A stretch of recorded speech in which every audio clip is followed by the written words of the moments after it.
Okay, we are rolling. This is Brad Costanzo, and I have got a very fun interview for you today. And by the way, if you do not know, this is an actual video interview as well. So if you click the link in the show notes, if you're listening this on a podcast app, you can go over to the site and watch the actual video of my guest and I today. And I've got a very special guest. This is a very selfishly interesting topic for me, and there's going to be a fun story behind this guest. I've got my friend Tai Zen on the show today, and I want to take you back 7 years to 2013, and I want to read you a couple of quick messages I got from Tai, because I've known Tai now for about, I don't know, a decade or so. And Tai, and I'm reading here. This was May 8th, 2013. Tai, who was in a mastermind group of mine, sends out a message that says, "Hey guys, my colleagues and I in the financial sector have always hoped for a technology or solution that'll come along and level the playing field for the little guy, stop all the nonsense that Ben Bernanke and the banksters are doing to our monetary system by disgustingly printing money at will. I strongly believe that Bitcoin is the best solution so far, and they have a conference coming up in San Jose." He goes on to talk about the conference. He says that Satoshi Nakamoto guy who came up with this Bitcoin solution should get a Nobel Prize in economics and peace for his work in resolving the problem with Wall Street and the banks. Now that was May of 2013. December of 2013, I get a Facebook message from him, and it says, "Hey Brad, here are some Bitcoin videos I made for my friends if you're interested in learning more about Bitcoin without all the technical mumbo jumbo." My next Facebook message from him was June 2nd, 2020, 7 years. There aren't too many things that I wish I could go back in time and slap myself in the face for not paying more attention when I did. This is one of those times. Tai's been a friend of mine for years. We really didn't talk for a while, but in that time, he really doubled down on cryptocurrency, trading, investing, Bitcoin, and all of the like. And I'm going to let him tell you more specifically about the results he had. Not only has he personally created a fortune for himself, but he created a training, coaching academy for other people who wanted to learn this way back then, created a lot of millionaires out of it. And I personally have recently started to get back into this and try to understand what's going on in cryptocurrency and Bitcoin. I put about $5,000 in the market back in maybe 2015 or 16, watched it go up, watched it go down, ignored it, got back to work. And recently, because of Tai's guidance personally with me, but also some of the stuff that I'm paying attention to in the overall macro economy, I think now is an incredibly important time for all of us to pay attention. I've invited Tai to the show to really give a real world, non-hyped up, straight talk primer for all my listeners who have heard about it, but don't really know much. And then we're going to go into some of the more advanced things that he's seen in the market of, why we should be paying attention. So Tai, that might be the longest introduction in my show's history, but I think the situation was warranting it. But welcome to Bacon Wrapped Business. It is so good to have you. Hey, thanks for having me on here, Brad. I really, it's a great honor for me to be here on your show with you. There's not too many people that I can say thank you to and say directly that helped me to become a multi-millionaire and become financially free. And I would say that you are one of those people. And I've been grateful for it because when I first came out of prison and I was, for drugs, when I first we're going to get to that story. Don't worry, folks. I didn't know nothing. And I remember that one time that you sat down with me in Dallas when I first moved up there and I had nothing, and you took the time and you explained to me what to do to get on my feet and move ahead in life financially and stuff. And I remember, and then you let me into your mastermind and stuff. And that was so huge, man. Like, there's only like a handful of people that I can say directly had a direct impact on me becoming financially free where I'm at today, and you were definitely one of them. So I'm Well, I can't tell you what that means for me just to hear that. Like it's one of those things like, you know, you hope you're doing good stuff for people in the world. And I just couldn't be more proud of you, because I remember when we sat down and yeah, you were trying to figure it out. You were kind of struggling. We'll talk about your backstory here in a second, because it is so important to really understand for you guys listening, you know, who Tai is and where he comes from. But yeah, no, I want to thank you for. I just want your audience to know that, you know, not to take that lightly, because, you know, like I would say this, like, you know, I grew up in the ghetto and everything, and in the projects I was really poor. And it was Tony Robbins who first changed my mind, that, you know, when I read his Unlimited Power book that said, hey man, like, you know, if you change your mind, you can change your life, you know? And then it was Rich Dad, Poor Dad, who said that, hey, if you want to make money, you got to learn about money. But those guys were in books. You know, I never met none of those guys in real life. And to meet you in real life, you know, in Dallas, and if you to sit down and take the time to sit down with me, not rushing, you know how like you meet some people that are doing good, and when you sit down and you try to have a talk with them, you know, it's like they're trying to rush through it, you know, and get through, man, this guy's a broke ass, you know, and let me just hurry up and get through this, you know, and just get it that way. But I don't know what you saw at that time, but, you know, I really appreciate the time that you spent sitting there with me and explained to me what I needed to do, you know, and you even, you know, connected with me with different resources and people to do that. And every time I've met you, I always remember, man, this guy, every time I meet this guy, he's introducing me to new people that can help to the next level. You know, so, you know, I'm not saying that you're better than Tony Robbins or Rich Dad, Poor Dad, you know. You can. Go ahead, say it. No, you know, I'm kidding. but I will say this, you did, you know, it's not just a matter of, you know, somebody telling you through a book or an audio cassette tape or something, but for someone to actually be successful and sit there in front of you when you're broke and they're sitting there across the table from you and explain this to you. And then when like I said, when you got me into the mastermind, right, it blew my mind, the level of people that you had in your mastermind that was playing at that level. And I've never seen somebody talk about making, you know, $100,000 or $1 million, much less to even do it in a month. That just blew my mind. And what that did was it just helped, you know, open my mind. Like, man, there's guys out there just, you know, like there's guys out there that just are just normal guys like myself that learn these skills and then was able to come up, you know. So I just want to say thank you to you for that, man. Well, and I want to say thank you.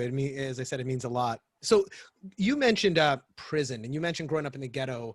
We're going to get into Bitcoin and crypto, but I mean, your story is so remarkable. And every time you tell the more details, it's like, Jesus Christ, it is amazing where you're at, but it's a testament to you and your fortitude there. But, you know, take us back. Like you said, you grew up in was it the ghettos of, I was born in Vietnam. So everyone knows, born in Vietnam. And after the war with the US, I came from a really small fishing village. It was like maybe less than 3,000 people in there. And my dad, you know, he hijacked, him and his friends hijacked one of the communist patrol boats there. And we escaped Vietnam after the communists took over the southern part, because we lived way at the end of the southern part of Vietnam. So it took them several years to come down that far. And we were just a small, you know, fishing village that is not a huge impact on the country's security. So they took get there several years later after the fall of Saigon. And so we left after they confiscated, the communists confiscated all my parents' property and they just confiscated everybody's lands and businesses and everything. But anyway, so we left, and then on the ocean out there, we got into a gunfight and got hijacked by some Thai pirates. And so we ended up in a Malaysian refugee camp for like a little bit over a year. And then we were there. And then from there, we got picked up by the United Nations and the Catholic Services in New York City. So somehow or another, we ended up with them. And then so we came to America, lived in Montgomery, Alabama. We got sponsored by a Luke Jackson Honda, their family. I'm not sure if they're still there or not. They had a successful Honda motorcycle dealership business there. And then from there, we moved to Olympia, Washington. And then that's where I learned how to speak English. And then we lived and worked for years in the farms, picking fruit and vegetables out in the farms in Salem, Oregon. Mm-hmm. And We saved up some money, moved down. Like migrant working, right? Yeah, we were just migrants. We, you know, we didn't come from a rich family. My family was not educated. You know, didn't have a high level of education. You know, we came from a very small fishing village. You know. Yeah. And, you know, just to give you an idea how backwards our fishing village was. You know, when the American Navy had their base there at my village, out of all the villages, they chose to. It's called the Brown Water Navy, I think is the name of it. But they had their base there because it had the deepest ports, the deepest the river ports. So they had the U.S. Brown Navy base there, and then from there, you know, when we had freshwater pumps and things like that, but that was a huge innovation technology for our village because, you know, we hadn't seen that before. So just a fresh water, just a water pump or water filtration system. That was huge for us back then, you know. So just to give the audience an idea of the background of my village. But then, so from Salem, Oregon, we saved us some money from picking fruit and vegetables in the farms of Salem, Oregon. And then we relocated down to Fort Worth, Texas to work in the sweatshops. And Texas is one of the states in the southern part of the US. And we were working in the sweatshops there. So I was sewing clothes, like, you know, stuff like this, you know, and my brother and I, we were cranking out probably about 2,000 dresses for women each week. And we did that for several years, like from the time we were in the... How old were you then? We did that from the time we were in the 4th, 5th grade all the way up throughout high school. Wow. Yeah, sweatshops were real. Yeah, sweatshops were real. And when I tell people that, they think it was in China or somewhere. No, it was in Fort Worth, Texas. Wow. So, yeah. And then I know, fast forwarding, you grew up, you moved down to South Texas, and you were in a really rough neighborhood, right? In Port Arthur. We lived, you know, my dad tried to save some money. Well, we actually moved down to near Houston, but we got robbed. My dad bought a machine shop down there, a small machine shop, and our neighbors came and robbed us after we finished a job and made a few $1,000. You know, they found out about it and came in and beat the crap out of my dad and my little brother, just to beat the hell out of all of us, and robbed us in this, because we lived in a trailer park at that time. And so my dad got scared and he took us down to a smaller village called, you know, Palacios in Texas. And we didn't do too well there. So we moved back to the Houston area around the Port Arthur, Beaumont area. And we had a machine shop down in the downtown Port Arthur. And my dad bought it there. And, you know, my dad does not know, like, where the ghettos are at in America, you know. Like, anything with a paved road is better than the village that we came from in Vietnam. So he didn't realize that this was an entire black neighborhood and you know, this was a drug neighborhood. And I'm not saying that just because it's a black neighborhood, it's a bad neighborhood. I'm just saying this particular neighborhood that we lived in downtown Port Arthur was drug infested. You know, they were selling crack, they were selling cocaine, heroin, they just everywhere. And my dad moved there because the property was cheap. You know, so he moved there so that we can reduce the cost of living and stuff, you know. So he bought a, you know, piece of land. It's straight ghetto. It was straight ghetto. If you guys are in hip hop, you know that's where, you know, UGK and all them guys are from, you know. Yeah. And so, you know, we lived right just a few blocks from what they call Short Texas, where all the drug infested neighborhoods were. And there was just nothing but crackheads and crack dealers, you know, walking our neighborhood every day. I hung around the wrong people, got involved in drugs, and ended up in prison and spent almost 14 years in prison, in federal prison for drugs, right? And when I came Wasn't it also, I think I remember you talking about also, it was more of a trumped up firearms charge, right? What happened was one of the guys, I had this white friend who he was really good friend of ours, right? And this was his 3rd time getting arrested for drugs. So he was going to go to prison for life for a very long time. So he cooperated with the police to set up all the guys in the neighborhood. So he helped set me up, and then a bunch of other black guys, Mexican guys, everything, you know. And so we all went to prison, and then he didn't, you know, or he only did a very small amount of time. And it really sucks because when I went to trial, you know, I hadn't seen him since I got arrested. And then when I went to trial, he showed up at the trial, and I thought, oh man, you know, like, you know, I thought he had forgotten about me, you know, and left me for dead. And this is like when I was 18 years old. And then come to find out, you know, he didn't show up to trial to show support for me. He showed up for trial because in case they needed him to testify against me. Man. You know, yeah, it sucks, man. And I couldn't figure out, you know, at that time I was not very street smart. I was not very, I was still very naive, and I didn't know what was going on. I just saw him. And I was like, man, like at least somebody came here to show support for me, and it really sucked, man, because I couldn't figure out why he wouldn't look at me.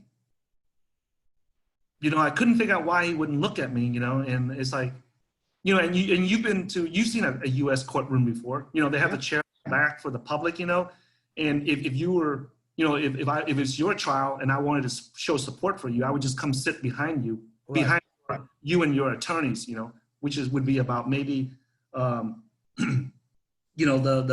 would probably be, the distance of like 2 meters at most, or 2, right?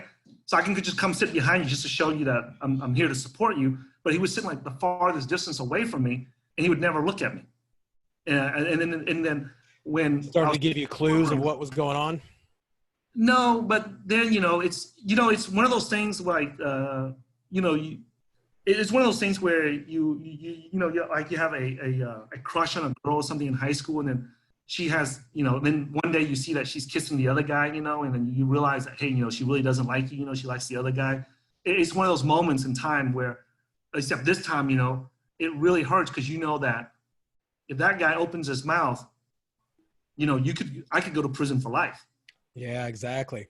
But you got sentenced to 14 years. Is that right? No, I got sentenced to 15 years and 1 month. And then with good time and everything, I got out, like after, I was supposed to get out like after 13 years, but they kept me there longer because at that time, I was not a US citizen yet at that time. So because of that, right, they tried to deport me, but because Vietnam's a communist country and I came to America as a political refugee. So they couldn't. Yeah, so I'm allowed to stay in the US. I'm a legal resident in the US, but they didn't, they said, you're not a citizen, so we're gonna try to deport you, even though there was no treaty with Vietnam to take back prisoners. So because of that, I did, all the Vietnamese people and all the Cubans were kept in detention. So the difference between detention and prison is that in prison, you have prisoners' rights. In detention, you have no rights. So just, if people ever want to know what the difference between the two is, so if that's why whenever, like they say, we don't put anybody in prison that's less than 18 years old, that's not true. They put you in detention when you're 15, 16, and then when you turn 18, then they move you over to the prison. Right. Now, how old were you when you got out? I came in when I was 18. I got out in my mid-30s, around 34, 35. What was the first thing you did when you got out for work? My little sister told me, because I was teaching art in prison, she said that, hey, you can get like a job at the art galleries or something like that. Now, keep in mind, I went to prison at 18, so I never got a job. I only worked in the family, machine business. So I don't know about how to get a job or none. So I figured, let me just go down to the art district, and I'm a pretty good artist. So I was teaching art in prison. So I said, hey, let me go and see if I can get a job in an art gallery, because I don't know where to go get a job at. So I didn't know. I was like really desperate for the job, because what happened was when I finished my 13 years drug sentence, right, they kept me in prison for almost another year in detention for the INS, for immigration detention. And it was thanks to the Supreme Court. They ruled that, hey, man, if you know you cannot deport someone back to their country, you got to let them out. You can't just keep them in prison, indefinitely, right? So the Immigration, Customs, and Enforcement, ICE, they said, hey, okay. So they were, because of that Supreme Court ruling, they had to let the Cubans and the Vietnamese out. So that's how I got released back in. They finally released me, but there was a condition. They had several stupid conditions that I had to go along with. One of them was I had to get a job within 30 days, or else they had the right to put me back into detention. Wow. Right. And the challenge there is obvious. Like, hey, you've served the past 13 years in prison. Yeah. You got to get a job, but society is notoriously hard on ex-cons. Yeah, exactly. So what happened was one of my cellmates, one of my cellie, I said, man, I can't get out because I need someone that can guarantee that I will have a job when I get out. So he said, let me see if I can help you. So he got one of his friends in the city of Austin who owned a pool hall, a billiard place, cafe, right? That shoots pool and drinks coffee and stuff. And so he got that guy to notarize a statement and saying that, okay, if Tai comes out, I guarantee that I will, give him a job. And so because of that, I was able to get released. And then when I showed up at his place to start working, he said, hey man, things have changed since I signed that affidavit for you, I'm not doing as well, and I can't help you, And I said, I'm a damn, like if I don't have a job within 30 days, they can put me back in detention. And he said, man, you're out here, man, go hustle and make something happen, man. So my sister told me that, hey, they have a huge art gallery down in Austin, Texas. And so I went down there to the art district, and it's really funny because I went down to where the bus stops at in Austin. You can turn left on 6th Street or you can turn right on 6th Street. And I didn't know that. And so I turned the wrong direction. Like I went down like, I turned right and I went down the art gallery district, and I started looking for jobs, and they didn't have anything available. And so I was like, man, I gotta let these guys know that I'm serious and that I'm not joking around and I really need this job. So what I did was I started offering them, that, hey man, I'll come work for you for a month for free, just to say that I'm employed. And then if you like me after a month, just keep me and, pay me for that month I spent there. But if I didn't bring you any value, then don't pay me. Just let me know and I'll go get another job. And what I was doing is I was just trying to buy time so that I didn't have to go back to detention. I just wanted to say to ICE that, my parole officers that I'm working so that they couldn't put me back. It didn't matter how much money you made. It just mattered that you were working. Yeah, because the agreement was I had to get a job. It never said how much I had to make. Yeah. So I said that, and then I didn't get a job. And the next day I came down to the same bus stop and I turned left this time. And instead of the art district, I thought it was the art district, but it was the club district. Yeah, it was all the clubs for the college kids to go have fun and dance and party and stuff. And so I went down there, and I remember this one Samoan guy, this gangbanger in Samoa, in prison, who came from Samoa, and he was a gang banger out in LA. And he said, I used to train him in prison and to work out and get big and strong and stuff. And we used to play football together and stuff in prison. And he said, hey man, if you ever come to LA, he goes, I like you, man. He goes, if you ever step foot into LA, I will get you a job. I don't care what city you're in. He goes, I got connections over there. If you ever step foot into California, I will get you a job. You don't have to worry about that. I said, what kind of job are you gonna get me? He goes, I'll get you a job as a bouncer at a club. It doesn't pay much. It'll be a job to satisfy your parole obligations. So I remember him saying that. And at that same time, I just happened to see like 3 bouncers at the Coyote Ugly. Yeah. At the Coyote Ugly down in downtown Austin they were built just like the huge Samoan guy that I used to hang out with in prison. And that's what crossed my mind. Maybe I should ask to be a bouncer. Yeah. So I walked up to them and I asked them, hey man, you got a bouncing job for me?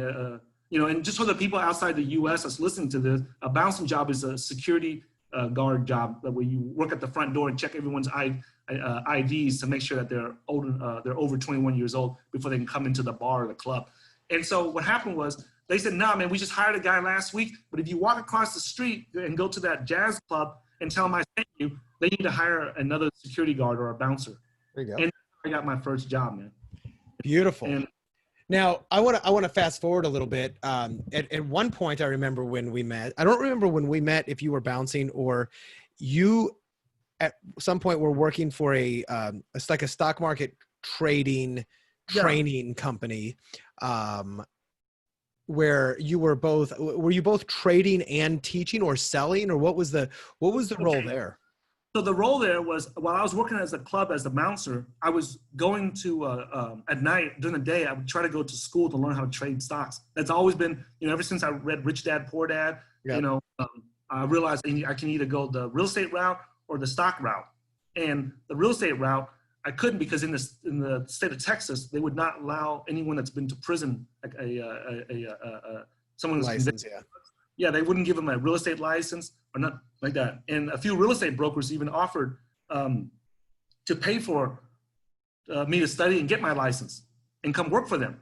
But I couldn't. The state of Texas would not give someone with a felony record a real estate license. So because of that, I had to go into the stocks. So I said, well, screw it. I'll just go and focus on stocks. And that's what I did. I went and learned how to trade stocks at that time at a school in Austin. And then, you know, one thing led to another. I started trading stocks for the first time in March of 2008. And so the market crashed right afterwards. So it taught me a lot how to survive in a market crash. And then I just came up from there, started doing a little bit better. But it wasn't, you know, the profits were not consistent, and I had very little money. So I would, you know, even when I made money, you know, it wasn't enough for me to quit my job and retire or anything like that.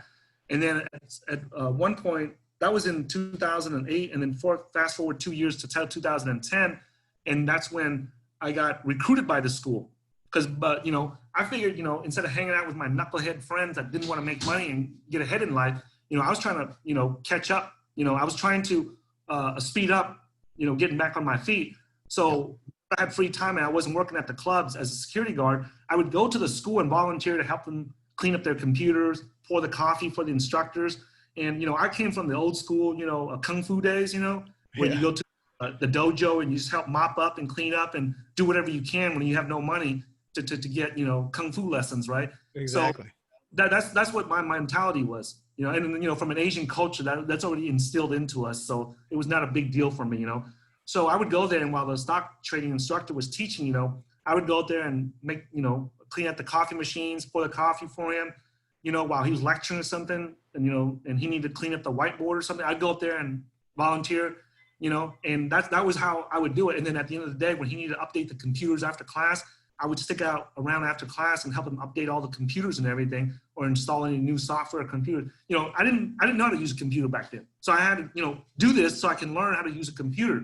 And so that's how I came up. And then one thing led to another. And then when they need to expand their team at the school and they need to hire more trading coaches, right? I was the first one that they thought about, since I was already volunteering for free there anyway for several years. That's beautiful. And that's where you started to learn the ins and outs of trading.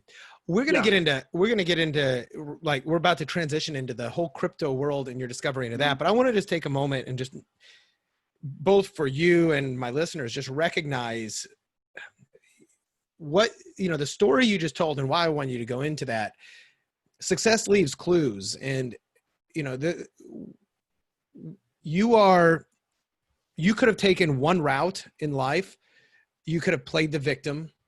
You had a really hard life. You were not given anything. You had to work for things. You got set back. Like you said, you were trying to play catch up. You got set back like 14 years from everybody else. And you had every reason in the world, to hate people, to hate the system, to just get out there and say, screw it, I'm going to go, you know, do whatever.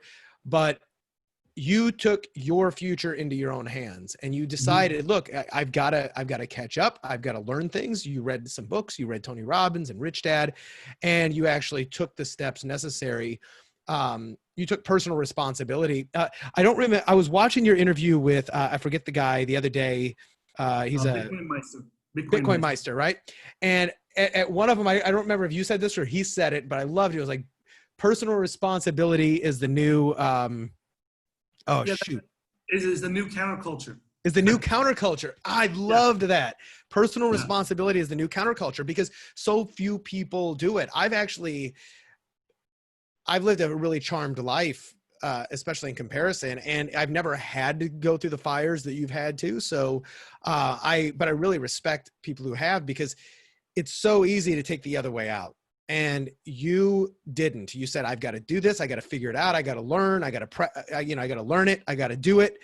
And I got to teach. And then you ended up teaching it, both in trading and crypto and everything you do in martial arts. And I just want to really acknowledge that. That's one of the things I respect so much about who you are. And even though I didn't know your entire story way back then, you know, when we sat down, that's probably like, I think I probably sensed it in you. And that's one of the reasons I agreed to do it. Because there's nothing that like I like more than sitting down with somebody, giving advice, and they either go take it or they don't even take the advice, but they take the spirit of the advice and they run with it, which you did. So I just want, as I said, I want to acknowledge that to you, to my listeners, to go like, shit, if I don't have something I want in life, am I sitting around waiting to go get it? Or am I doing like what Tai did and just, I got to go figure this out. I'm going to go learn it, do it. Yeah, just speaking of acknowledge, that's Bitcoin Meister's quote. He's the one who came up with that in the crypto world, you know, that, you know, personal responsibility is the new Counterculture. Yeah. You know, so we all say that in crypto, you know. That was the first time I'd heard it. Yeah. And when he said that with you, I was like, damn, that was such a good quote. Yeah. So, and thank you for introducing me to him. It's been, I've been following some of his stuff. So at what point now, for all my listeners who've been waiting with bated breath to say, when are you guys going to talk about crypto? When did you discover, what year did you first discover like cryptocurrency, Bitcoin, et cetera? Was it right around 2011, 12, 13? Yeah, it was October 2012. I went to go work at an energy brokerage firm in Dallas. It was, I went there because the job there, if you sell commercial electricity, you get residual income. And at that time in 2012, I had already suffered 2 heart attacks. One after I got out of prison, and then another one earlier that year in 2012. So I said, let me go work someplace where in case something happens to me, you know, my wife and kids would still get a residual income from my work. Yeah. I went there because I had a background in trading, so I can watch the natural gas markets and see how it's doing, and then call up the commercial customers, the hotels and schools and, you know, businesses, and then sell them electricity, okay? And then help them buy their electricity use, okay? And at that place, the CEO and the COO, the 2 co-founders of the company, they were really straight, you know, legitimate entrepreneurs. And when I say straight, I'm not talking about sexual orientation. They are straight guys, so I don't want them to hear this. You know, but they're really straight up businessmen, you know, very meticulous in what they do and very detailed and very customer oriented, you know, and they have very high integrity in what they were doing in their business. So I learned a lot from them about how to be an entrepreneur and you know, things like that. But the one thing I didn't understand was that these guys are making like, you know, I estimate like over $500,000 a year in just residual income from selling electricity. And instead of focusing on expanding that business, they were worried about this stupid Bitcoin, you know? Yeah. And you're like, what's this? Yeah, I mean, like there's some BS, you know, magic internet money, you know, and I'm like, and every day that's all they're doing. They're scrambling around trying to figure out how to get more Bitcoins. And I'm like, why don't they focus on getting more commercial business customers to sell electricity to instead of focusing on this stupid magic internet money? And I kept telling them it was BS, it was a scam, and that they were gonna get. And then one day the COO, he told me, he goes, why don't you go read the Bitcoin white paper instead of talking out your butt and being a stupid idiot, right? Go talk about it first before you come tell me what it's about. And so in the back of my mind, I was thinking like, you know what? I'm going to prove you wrong. I'm going to go read the damn Bitcoin white paper and I'll prove to you that this is BS. You know, I'm a trader, so you can't tell me about trading. You know how to sell electricity. You don't know jack about trading, you know. So let me go figure it out and I'll bring back the evidence, you know. And so when I went to read it, I was reading the summary of the Bitcoin white paper, which I highly recommend every one of your viewers, before you get into crypto, read the Bitcoin white paper to see what the original author, the computer scientist, put in there, why he invented Bitcoin. Just, if nothing else, just read the summary. You don't have to read all the math and all the computer stuff. Just read the summary of what he was trying to do. So I read that and I said, hey, you know what? If somebody invents this system, it'd be extremely valuable. If somebody could do this, it would be very valuable. And he says, here's the proof that it can be done. So he lists all the mathematical equations and everything. And, you know, unfortunately, I'm not one of those Asians that's good in math and science like all the other Asians. You know, I mean, people always think all the Asians are good in math and science, but there's a small percentage minority that's not. They suck at it. Instead of being good at it, they suck, you know. And so I fit that, you know, I'm one of those. So everybody thinks that I'm good in math and science, and they don't realize that not every Asian is good in math and science. And then, you know, and so I sent it to my buddy, Leon, who at that time, he was a high-level engineer, a software engineer, and he is one of those real Asians that's good in, you know, computer science, math, you know, science and all that stuff. So I sent it to him and told him, hey, go look at this white paper and list down all the reasons why this is a scam so I can tell my boss at work, because I believe they're getting scammed, man, because of this Bitcoin stuff. And so a couple of days later, I call him up and I say, hey, man, Leon, did you write down those bullet points of why Bitcoin is a scam? And he goes, no, man, it's not a scam, man. I went out and bought a bunch of it already. Were you the one, and were you the one who introduced him to it originally? Yeah, I was the one who introduced him to it, and he bought it at that time for like, I think $60. Wow. When Bitcoins were like $60, and he bought, you know, and when I say a bunch of them, I'm not talking about hundreds of them. I'm talking about like one or two of them. Oh yeah. Because at the time there's no place to buy it. Yeah. Not until late 2012. There's no, like, you know, there was a Mt. Gox and stuff in Japan, but you know, like, who the hell is Mt. Gox in Japan? Why would you send them money? And you know, so he had to buy it from a place called BitInstant in New York from a guy named Charlie Schremm. So that's who we bought all our first Bitcoins from. And then he told me to buy something. I was like, dude, I told you to look for why this is a scam, and you're telling me to go buy it? But see, this is where it's good to have friends that are experts in their arena that you can trust. So I trust Leon. I've known him for many times. Well, I mean, for many years. And so when he told me, I tried to go buy it, you know, and here's how you had to go buy it in the US at that time. You had to go to a Walmart, or you had to go to some type of MoneyGram or Western Union, and then you had to wire the money to another place, and then you sit and wait and hope that they send you the Bitcoins. So you had to run around, and you're going to do like $200, or I forget what it was, like $100, $200 at a time. That's all you could buy. So it was insanely hard to get money. It was insane. And finally I said, man, screw this. I'm not going to buy it. You know, I was like, oh man, I can't be running around town just to buy a $60, $70 Bitcoin, you know? And so what happened was, a few months later, he said, hey man, there's an exchange called Coinbase, right? And he goes, you can buy it there. And I try to go on there and try to get it. It's like, oh man, this is so confusing, man. And why don't you buy it for me? So he helped me buy my first Bitcoins. So I introduced him to Bitcoin, and then he helped me buy my first Bitcoins. So to this day, we're always like, you know, what came first, chicken or the egg? He's like, hey, thanks to me, you became a multi-millionaire. And I was like, no, thanks to me, you became a multi-millionaire. Yeah, exactly. If I didn't tell you about the Bitcoin white paper, you wouldn't have known, you know. So it's a friendly back and forth here, you know. Right. Well, and as I mentioned in the introduction, and then it was May 2013. I went back through my forum, my mastermind forum, logs, and that was the first time I saw you mention it. You're like, check it out. And I remember thinking, so, you know, my background is I was a financial advisor. I had a degree in investments and economics and in finance. And I even did a little bit of postgraduate study at Wharton, and I understood money to a degree. And I remember thinking, nah, this is sounds good in theory. It'll be 10 years before anything ever really comes of that, which is kind of interesting. This is almost 10 years later. Yeah, it is 10 years. Yeah. Yeah. Right.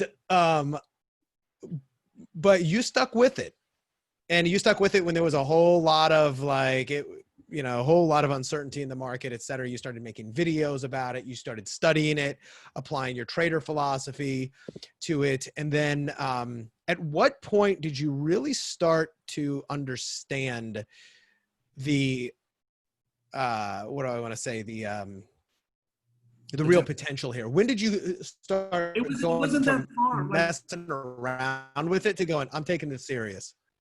No. I took it seriously as soon as my buddy Leon told me that this is legit. Okay, cool.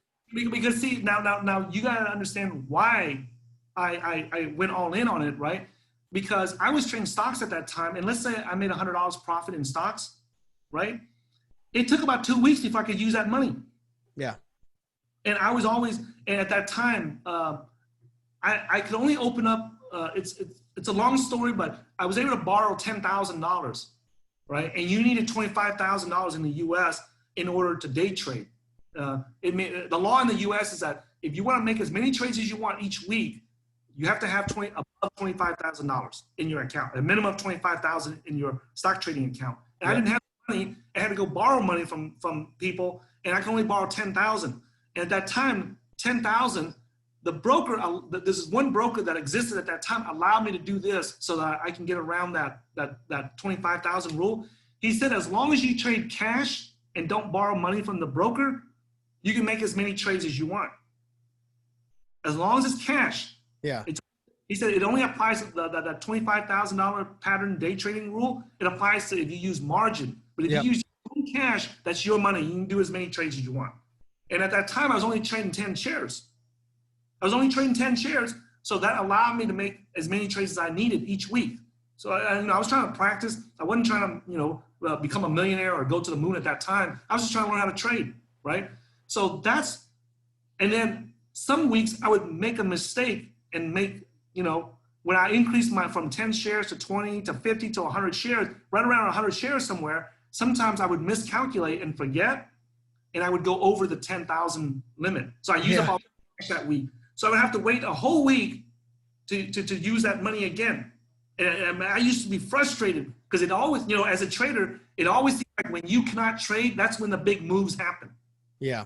And you're always like, oh, man, if I had the money, I would have bought that and I would have made this gazillion dollars, But the reality is, so I learned what it was like to wait for my money to clear and settle so that I can use it. And then there are times when I took profits, right? I would have to wait like 2 weeks for the broker to clear the transaction. Like if I buy 100 shares from you and then I sold it to somebody else, I made the money, I'd have to wait for the broker to clear it, send the money to my bank account, wait for the bank to clear it, and then I can use that money. And that whole process back then in 2008, 2009, 2010, that took about 2 weeks. Wow. So I experienced it. And I kept saying to myself, man, imagine all the guys that have millions and billions of dollars and their money gets locked up for even a day. How much is that worth? So when I saw Bitcoin and Leon sent me a fraction of a Bitcoin to show me how it works, he would show me online, like he would send it back and forth and we would send it back and forth to each other, right?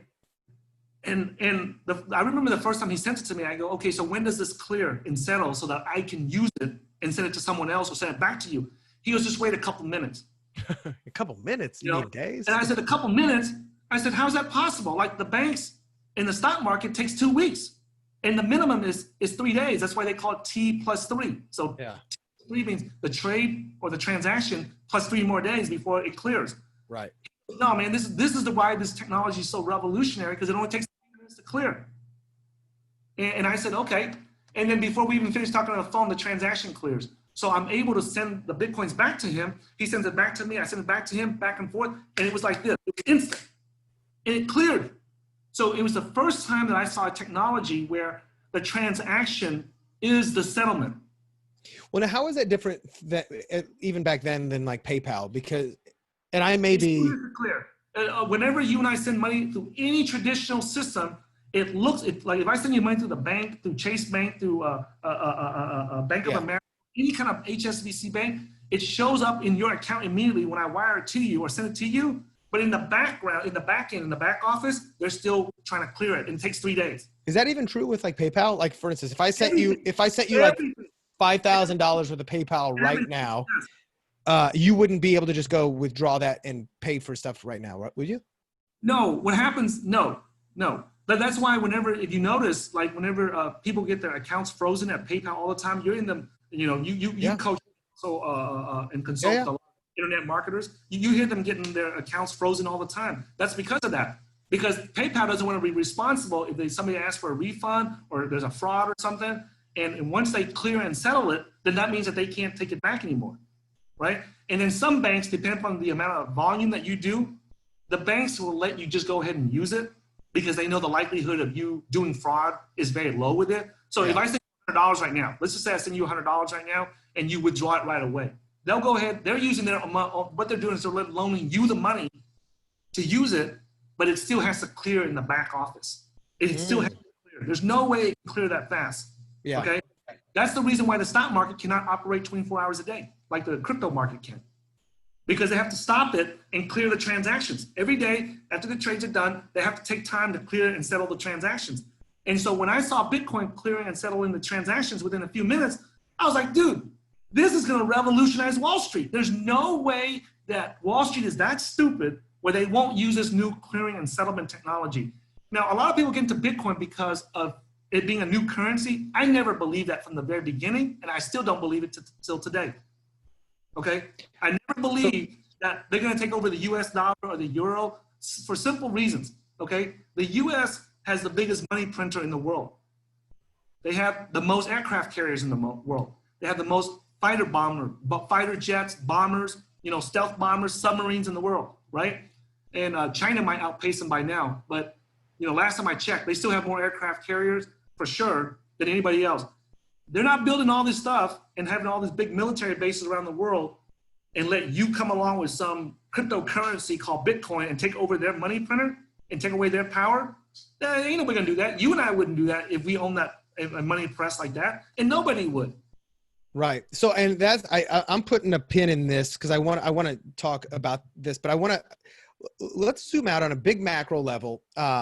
The reasons that Bitcoin is so, like, some of the big functional capabilities, obviously, almost instantaneous.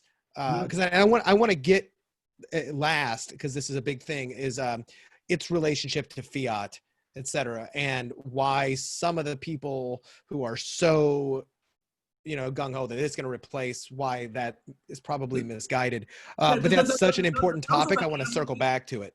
Yeah, those are the anarchists and the libertarians. They're the first. See, you got the cypherpunks that came into crypto first, okay, and then next came the anarchists, and then next came the libertarians, and then came the traders.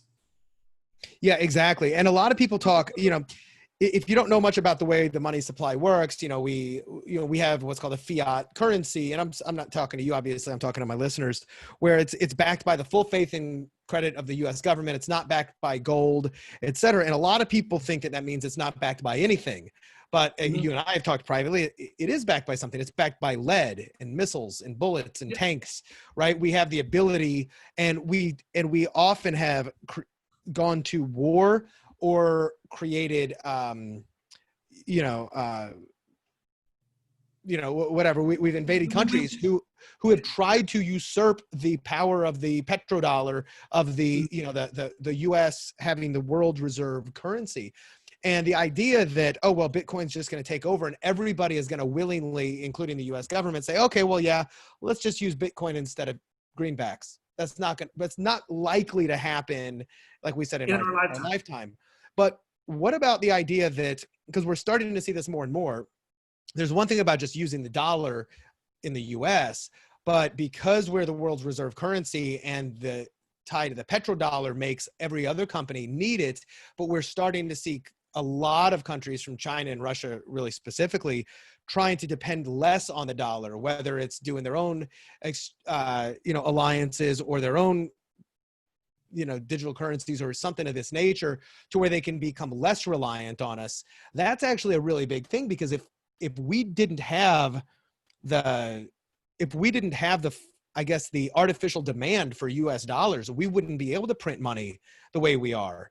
And that really threatens the American empire, right? And Bitcoin could, in those cases, it could, like, if a lot of other countries decided, and correct me if I'm wrong on any of this, but if a lot of these other countries decide, yeah, you know what, maybe this does make more sense if we all start switching to this, it will hurt the US. I don't know if that'll ever happen, or if every country wants to keep its own. I don't see that happening, man. I don't see that happen. Now, you guys, you got to understand, like, okay, there's two parts of me that your audience needs to be aware of. There's a philosopher part of me, and then there's a philosopher part of me when it comes to crypto and Bitcoin and what it can do and everything. And then there's the trader part of me. Okay, so the trader part of me says different things than the philosopher part of me. The philosophy, if I put on my philosophy hat, yes, I want crypto to succeed. I want it to be a worldwide currency. Yes, it levels the playing field for everyone in the world. It gives access, gives everyone access to the financial markets and banking and things like that. Yes, from a philosophy perspective. But from a trader's perspective, right? No. If I'm the US government and I have control of the money printer, of the biggest money printer in human history, I ain't letting nobody take control of that. And people say, yo, you can't stop, the government can't stop it. Yeah, they can, because there's something that the government can do that Bitcoin cannot do, is create laws. okay, and enforce those laws. Right. Whereas the Bitcoin, there's nobody, you know, it's based on math and science. It's not based on, you know, country laws. You know, so if the US or any country just comes out and says, hey man, you know, all these exchanges, right? You need this, and this before someone can buy Bitcoin or something, and just make it difficult. Just make it difficult. Well, and Russia, China and Russia have already done this recently. Yeah. They've created bans in doing commerce with it. And I know this is one of the big things that a lot of people, myself included, like, well, what if the US government, for instance, because I live in the US, so that's the one I'm most concerned about. What if they decided to say, okay, we're going to prohibit transactions and doing commerce in Bitcoin. We're going to prohibit on-ramping or even off-ramping, which means in the crypto world, that means like, you know, buying crypto or selling crypto for US dollars. I mean, they could do that. They could very easily do that, especially if stuff gets to be so problematic.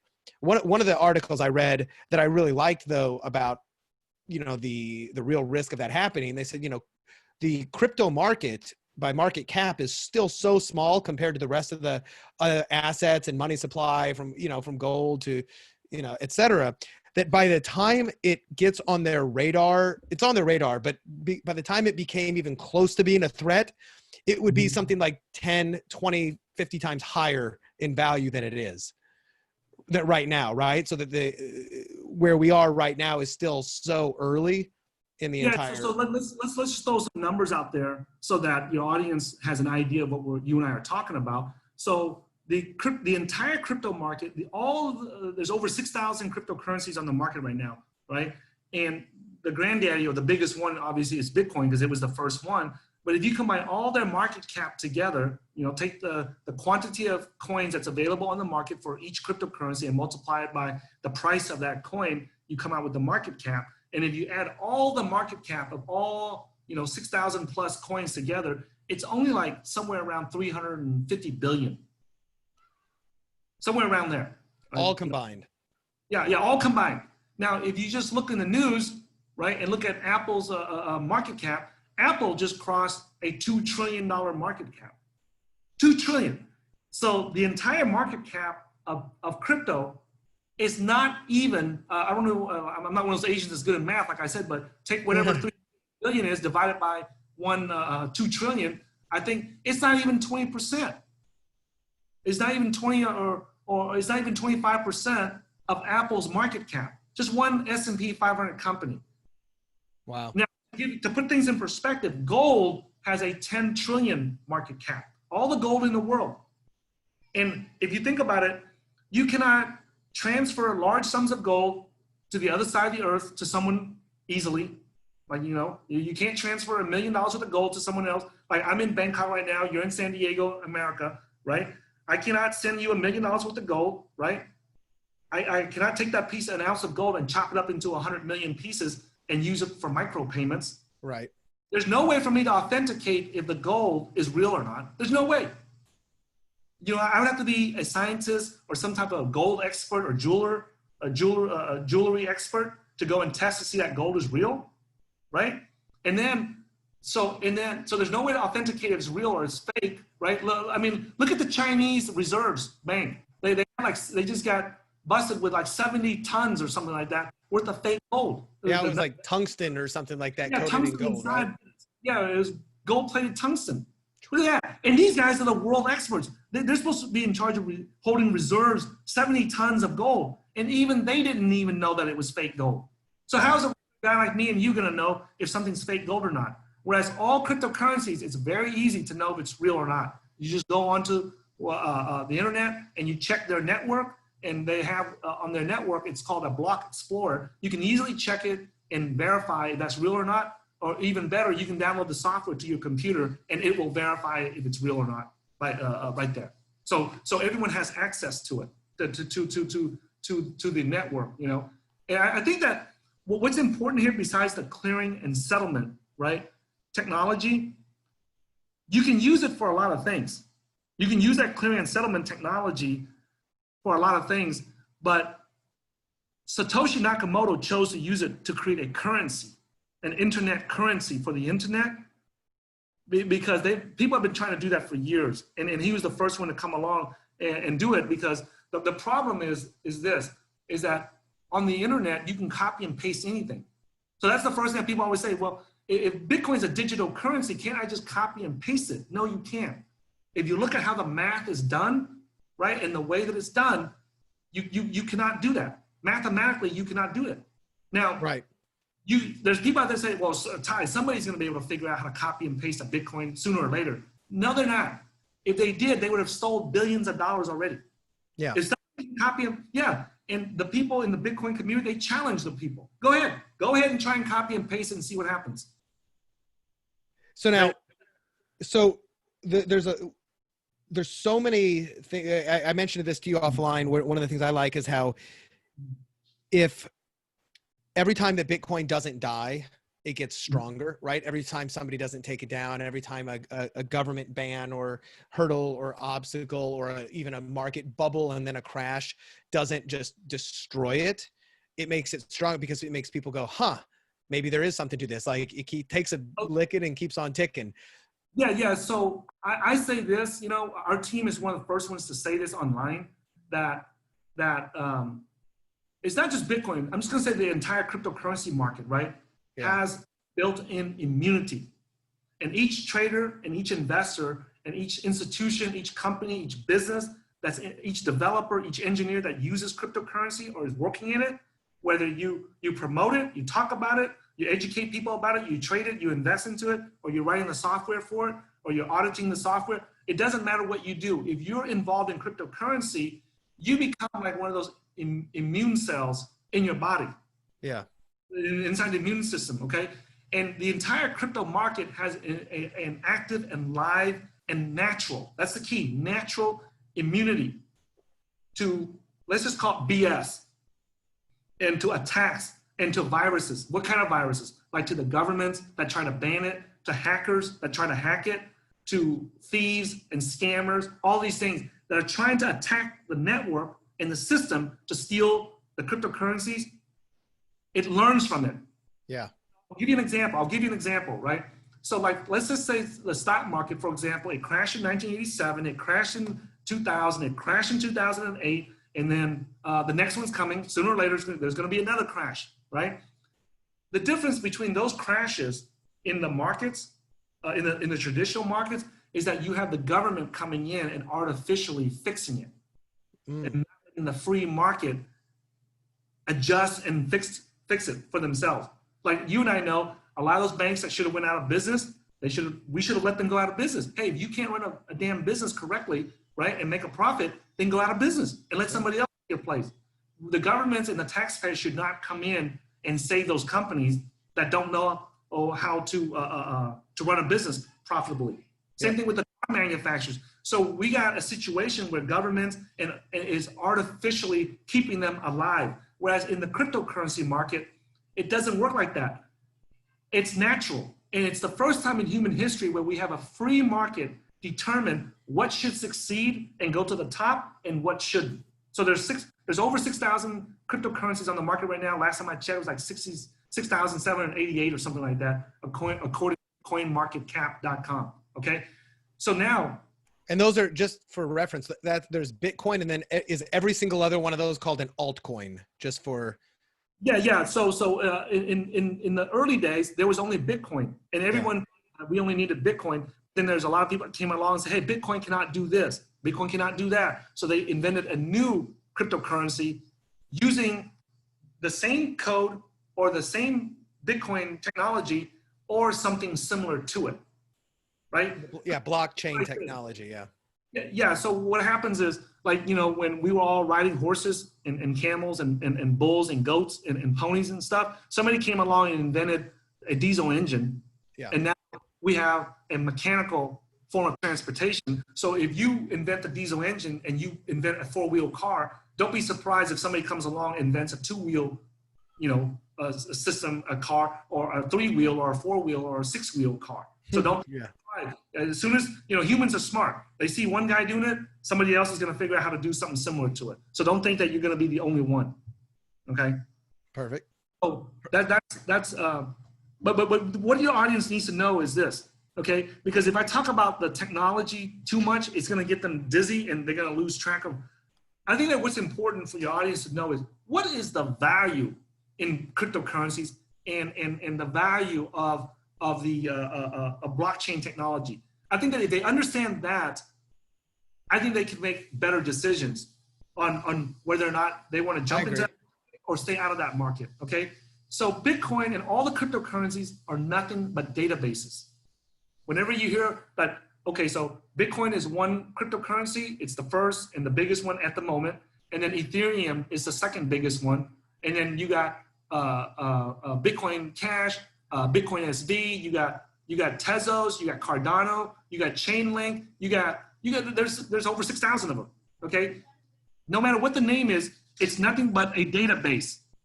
All of them are nothing but database. Here, can you get your brother? Yeah. Well, hey, don't touch my computer, please. No. All right. Hey guys, hey guys, can you guys take him back? Oh. What? Okay. Guys, can you guys take him in there? Take him in there and close the door, please. So each coin is a database, and everyone knows what a database is. It's a place to store data. So what is so special about a cryptocurrency database?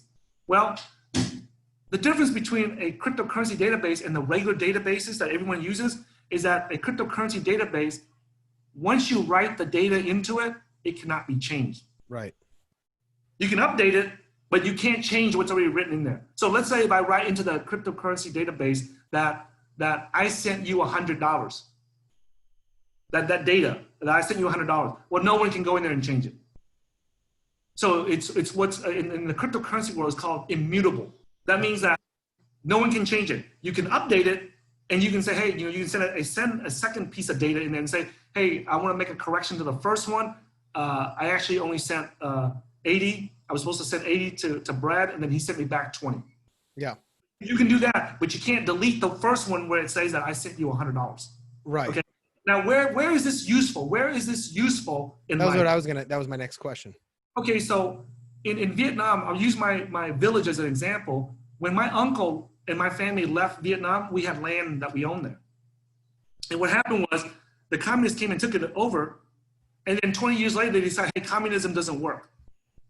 Right? The Communist Party said, hey, man, we can't do this communist stuff because it's destroying our country and our nation because nobody wants to work or do anything. We need to create incentives. So they went to a capitalistic system and then give everybody ownership of land. And they say, hey, look, we're going to give the businesses and the land back to everyone.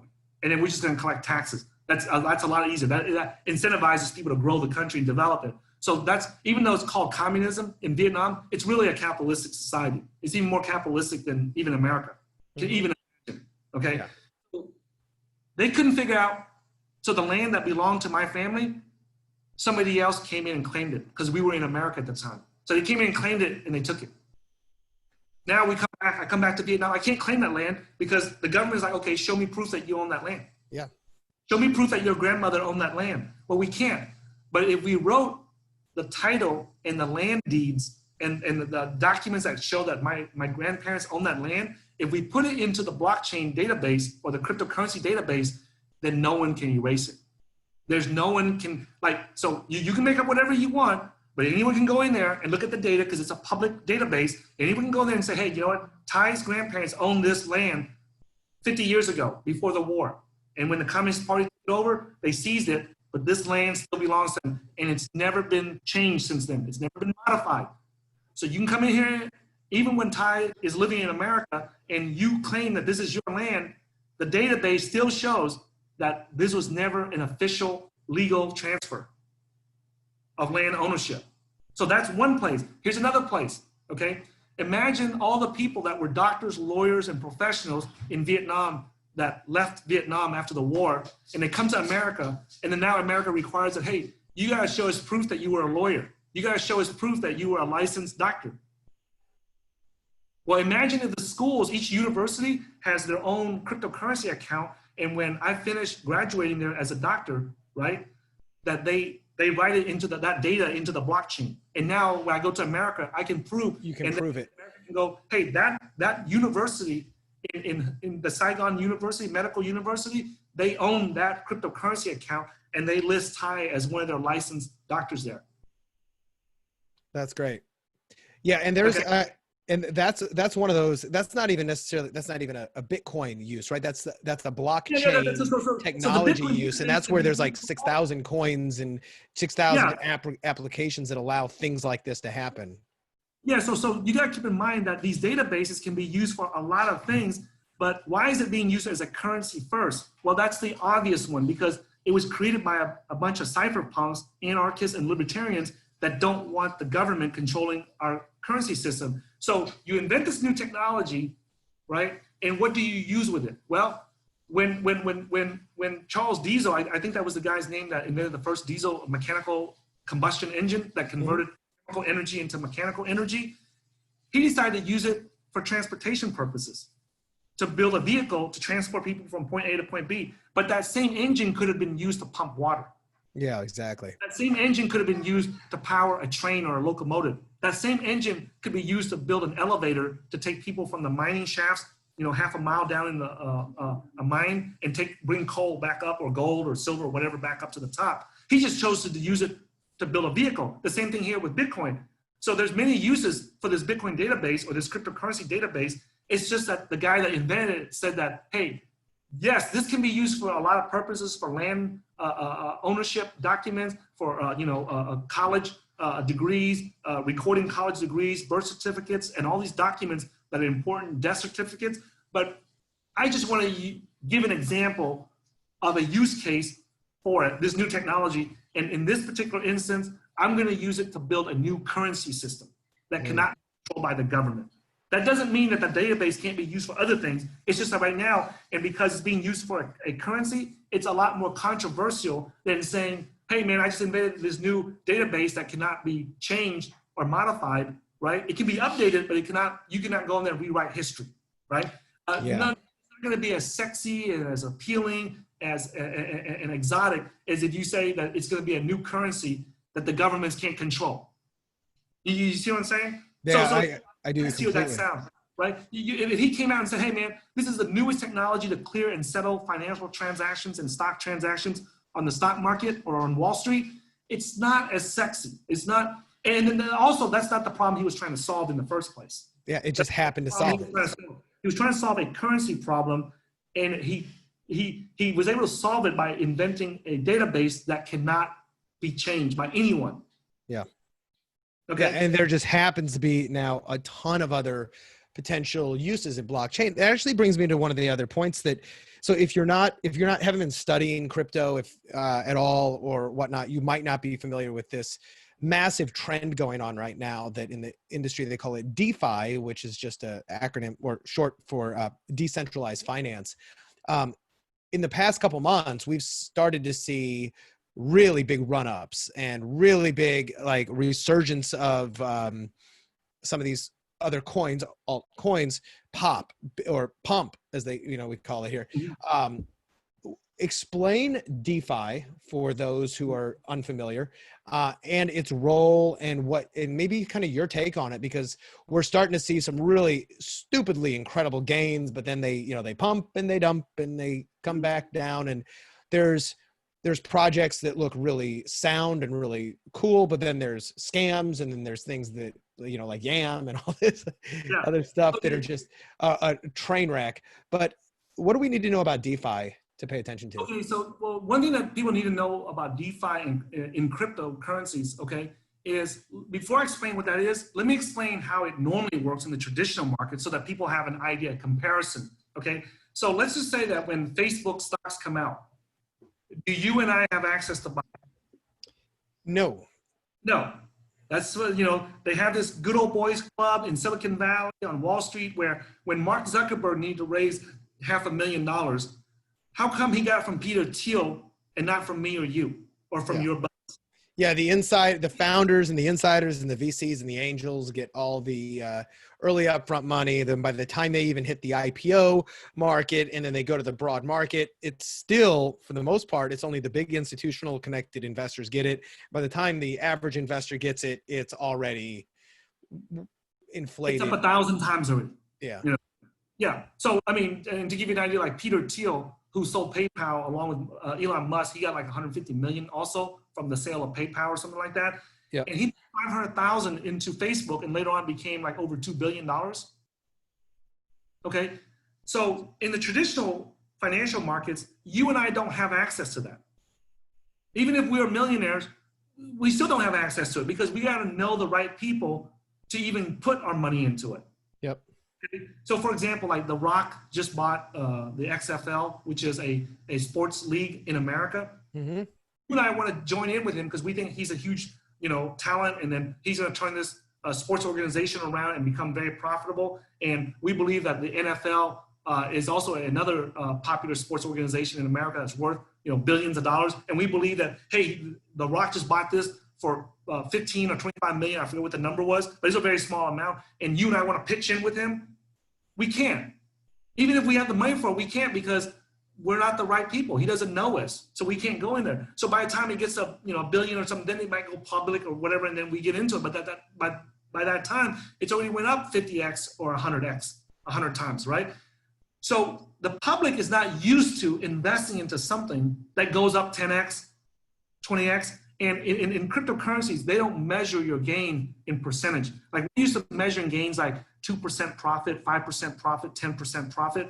In the cryptocurrency market, the gains are astronomical, so they measure in multiples. So 100% would be 1x, which means 1 times. X means times. So 1,000% profit would be 10x or 10 times. So it's measured in multiples. So when you hear people measure the gains or the profits in multiples, it seems like, oh, this is crazy. But it's not, because it happens in the stock market all the time, except you and I don't have access to that. And so I shared with your audience a concept called immutable, which means you cannot change something once it's written. You can't rewrite history, okay? The second concept that gives cryptocurrencies value and the DeFi value is what's called permissionless. So that's another characteristic or another huge value proposition to cryptocurrencies is that it's permissionless, meaning that you and I don't have to ask Mark Zuckerberg for permission to invest into Facebook. Imagine that a world where we saw this guy named Mark Zuckerberg, he's growing his company faster than he can handle. He's hiring 100 new employees every month. And we say, you know what? I like this guy. I think he's got talent. I think he's got a future. I think he's got to be a big company someday. I'm just going to go ahead and give him money to invest in it. And he has to take it. He has to take it. He don't have a choice to deny us and say, hey, Tai, you're Asian. I don't like you. Hey, Brad, you're from San Diego, right? And you know what? You were originally from Texas, and it's a Republican state. I don't like your political state, so I'm not going to let you have access to my company, to buy in early in my company, right? So in crypto and DeFi, it's the first time in human history where a project can exist, and if you like it, you can invest into it regardless if they want you or not. Regardless if you're black, white, Hispanic, African, Asian, you can be part of the KKK or you can be part of the Black Panthers. They don't care. And you don't have to be you don't have to be accredited. You don't have, yeah. So everything that you already know. You and I, if we want to invest into Mark Zuckerberg stocks, right? When he in the early stages before they became public, you and I have to show that we are an accredited investor. And what's an accredited investor? Just for those people that don't know it, you have to have $1 million net worth that does not include your house, your primary house, or your primary residence, or you have to make $200,000 US a year and do that for 2 years in a row and have evidence that you're going to do the same thing the third year before the government lets you have permission to give your money to Mark Zuckerberg to grow his Facebook company. Okay? Cryptocurrencies and DeFi is the first time in human history where you don't need any of that nonsense. You don't need anyone's permission. And even if they say you can't, it still can't stop you. Yeah. As long as because it's all done with math and technology. So if this database, if this cryptocurrency database, for example, let's take Chainlink, for example, because, full disclosure, I own some Chainlink. You own some Chainlink. So and they didn't pay us to say this, okay? So I just want to be clear on that. Let's say that we like it and we invest into that project. No one can stop us. Even the Chainlink founders, let's say they don't like us, right? They can't stop us. So it's permissionless. So it's the first time in human history where we don't have to submit any legal documents to prove the KYC, which means know your customer, or anti-money AML, which means anti-money laundering. We don't have to submit any KYC, any know your customer, or any anti-money laundering documents to the project owners or the project founders in order for us to invest in their coin. Right. That's the beauty of it. Just think about that, man. For the first time in human history, the public has free access just like Wall Street does. Right. As long as they, yeah, because all they have to do is really, I don't know what it's called. Is it called just tokenizing it's blockchain based. Yeah. So it runs on tokens. Yeah. So instead of having a stock, you own a token of their project, of their network, right? And the beauty about it is that you can trade it with anyone. If I buy their tokens and I trade it with you, I don't need to KYC you or AML you. I don't need to check to see. And we don't have to go through a third-party exchange. We can just trade. No, exactly. That's another thing. You don't need a middleman. Yeah. Like in America, if I want to buy or sell stocks, I need to go through TD Ameritrade, which is one of the biggest brokers in America, or go through a Charles Schwab, which is another big broker over there. Like if I want to buy 100 shares of Apple from you, I got to go through them. So we each got to give him, the middleman, a cut, which is the broker. And here in crypto, there is no middleman. If I want to sell to you, I just sell directly to you. Right. Now, one of the things though that, there's always two edges to the sword. So the risky part is obviously that because there's not as much or any scrutiny from the SEC and regulatory guidelines, it is also highly susceptible and common for pump, dump, manipulation, inside trading, all that. It's the Wild West with some of these, right? So you have to be really careful with what you do. Yes, everything that you can imagine, front running, dumping, pump and dumps, flash crashes, anything that you could possibly imagine can go wrong in the traditional markets. It's being done every day in the cryptocurrency market, on all the exchanges. Even the ones that claim that they're straight and everything, I see evidence of it.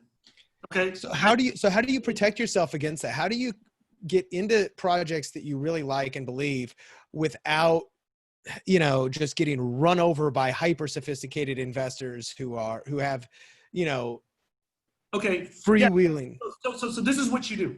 This is my strongest, I'm not a licensed financial advisor in any country. So I'm just going to say this is the strongest advice and recommendation that I would give to myself if I had to start out today. Okay. In the traditional markets, we rely on the governments to do the law enforcement and the due diligence and checking to make sure that the actors are acting right and the companies and the projects are acting right and following the law. In the world of cryptocurrencies, it's your personal responsibility. Back like Bitcoin Meister said on his show, personal responsibility is the new counterculture, okay? You are personally responsible for it. So what are the things that you can do to protect yourself, right? When you step into the crypto market, the first thing you need to do is protect yourself. Not worry about profits. You need to just protect yourself. And if you just survive, you are going to do okay, right? You don't have to be a rocket scientist. You just got to survive this boom. It's moving so violently, so fast, and so aggressive that if you just, the train is flying by like this. It's not moving by, it's flying by. If you can somehow latch onto that train for dear life, those, we call it the Indian train approach. You ever seen this thing? Search for Indian train on Google and go to images and see all the Indian trains. They got like a Indians stuck to the train on the side of the train, and they're holding on for dear life as the train goes by, right? And then when before it slows down, you got to hop off. That's how. So right now, later on, it'll be a lot more stable and a lot more, calmed down and a lot more mature. But right now, we're still early. So you got to take the Indian train approach. You don't waste time trying to build the train tracks. You don't try to waste time build the trains or figuring out what train is good. Hey, it's going in, all of them are going in the same direction. You just got to grab one and hold on to it with dear life and not, get run over by the train or get crushed or miss the train. Okay, and this is how you do it. Number one, if that coin does not have a hardware wallet support, which means that if you cannot put it into a hardware wallet, let me see, I have one around here somewhere. Oh, right here it is, right here, for example, for your audience to see. So this little device, right, from Ledger, right? They got several of them. I highly recommend you just get the Ledger Nano X. It's a device like this. See how it's got 2 buttons on here? There's 2 buttons on here. Let me click it so you guys hear it. Right there. Yep. You gotta click these 2 buttons at the same time with 2 fingers. Once you send the cryptocurrencies into here, right? The only way that a hacker can steal it from you is if they sit here and click these 2 buttons at the same time. And if you put this in your safe at your house, how is a hacker from China, Russia, Iran, Iraq, or from another country, from Nigeria or Africa or something? Well, now if they know you, if they somehow get a hold of your seed phrase, they can, however, right? Yes. So that's why you keep that really secure. In a safe. Like the odds, here's the thing, guys. The odds of somebody a hacker coming to your house, break into your safe, steal the seed words that control this, right? And your hardware wallet right here. This is called a hardware wallet, okay? The odds of them doing that are so slim. Yeah, exactly. They're so slim. I mean, there's a lot more valuable things they can get from you if they're gonna go get like a visa, come into the US, come to San Diego, look for you to see where you live, right? They'd be better off stealing, one of your cars or something. It's a lot easier, okay? So if the coin, you said, if the coin is not supported by the hardware wallet, because not all hardware wallets support all the coins. Yeah, they support like, I don't know, 6,000 something currencies. They probably support about a few thousand of them, 1,000 of them. So right off the bat, so there's 6,000 plus currencies out there. You ain't gonna look at any of them except for the ones that fit on this. Now we're gonna narrow it down some more.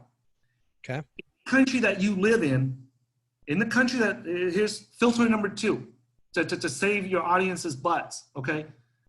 If it's not listed on a major exchange, you don't mess with it. You don't mess with it. It doesn't matter how many people tell you that this has a potential to go 1,000x, go to the moon, go to Mars, and go to Jupiter and beyond. It doesn't matter, because if you lose the tokens, nothing matters. Your ass is broke. What are, how many major exchanges would you consider to be? So we get this question a lot, okay? And just so your audience knows, they don't have to memorize everything I'm telling them here. Yeah. Okay. About the ledgers or all this stuff. On our website at www.cryptocurrency.market/FAQ. I'm gonna say it again, www.cryptocurrency.market/FAQ. I think FAQ number 3 is where we list every exchange, every hardware wallet, every service that we use that we have transacted over $1 million in. We don't list it on there unless we've done over $1 million in transactions with them to know that it's safe before we recommend it to our viewers, okay? And none of them paid us to put that listing there. None of them paid us.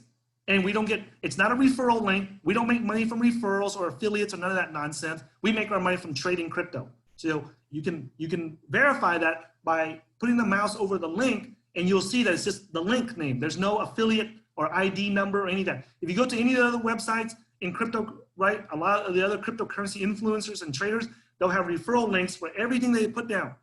We want to show people that we are neutral, okay? We're just listing what we use, and that's it. We don't get paid by them or nothing, okay? If we did, we would disclose it, right? So use a hardware wallet. In America, the major exchanges are Gemini and Coinbase. So Coinbase has like over 30 million users, okay? So if it's not listed on Coinbase or Gemini, I would not touch it. Yep. I would not touch it. Okay. Okay, that's great. Because I mean, I know right now, and this is just for you and I, because some of my listeners will understand this, some won't. Uniswap is the big thing right now, and it's where you can go on and trade and get all this stuff that, really super early things that aren't listed on exchanges.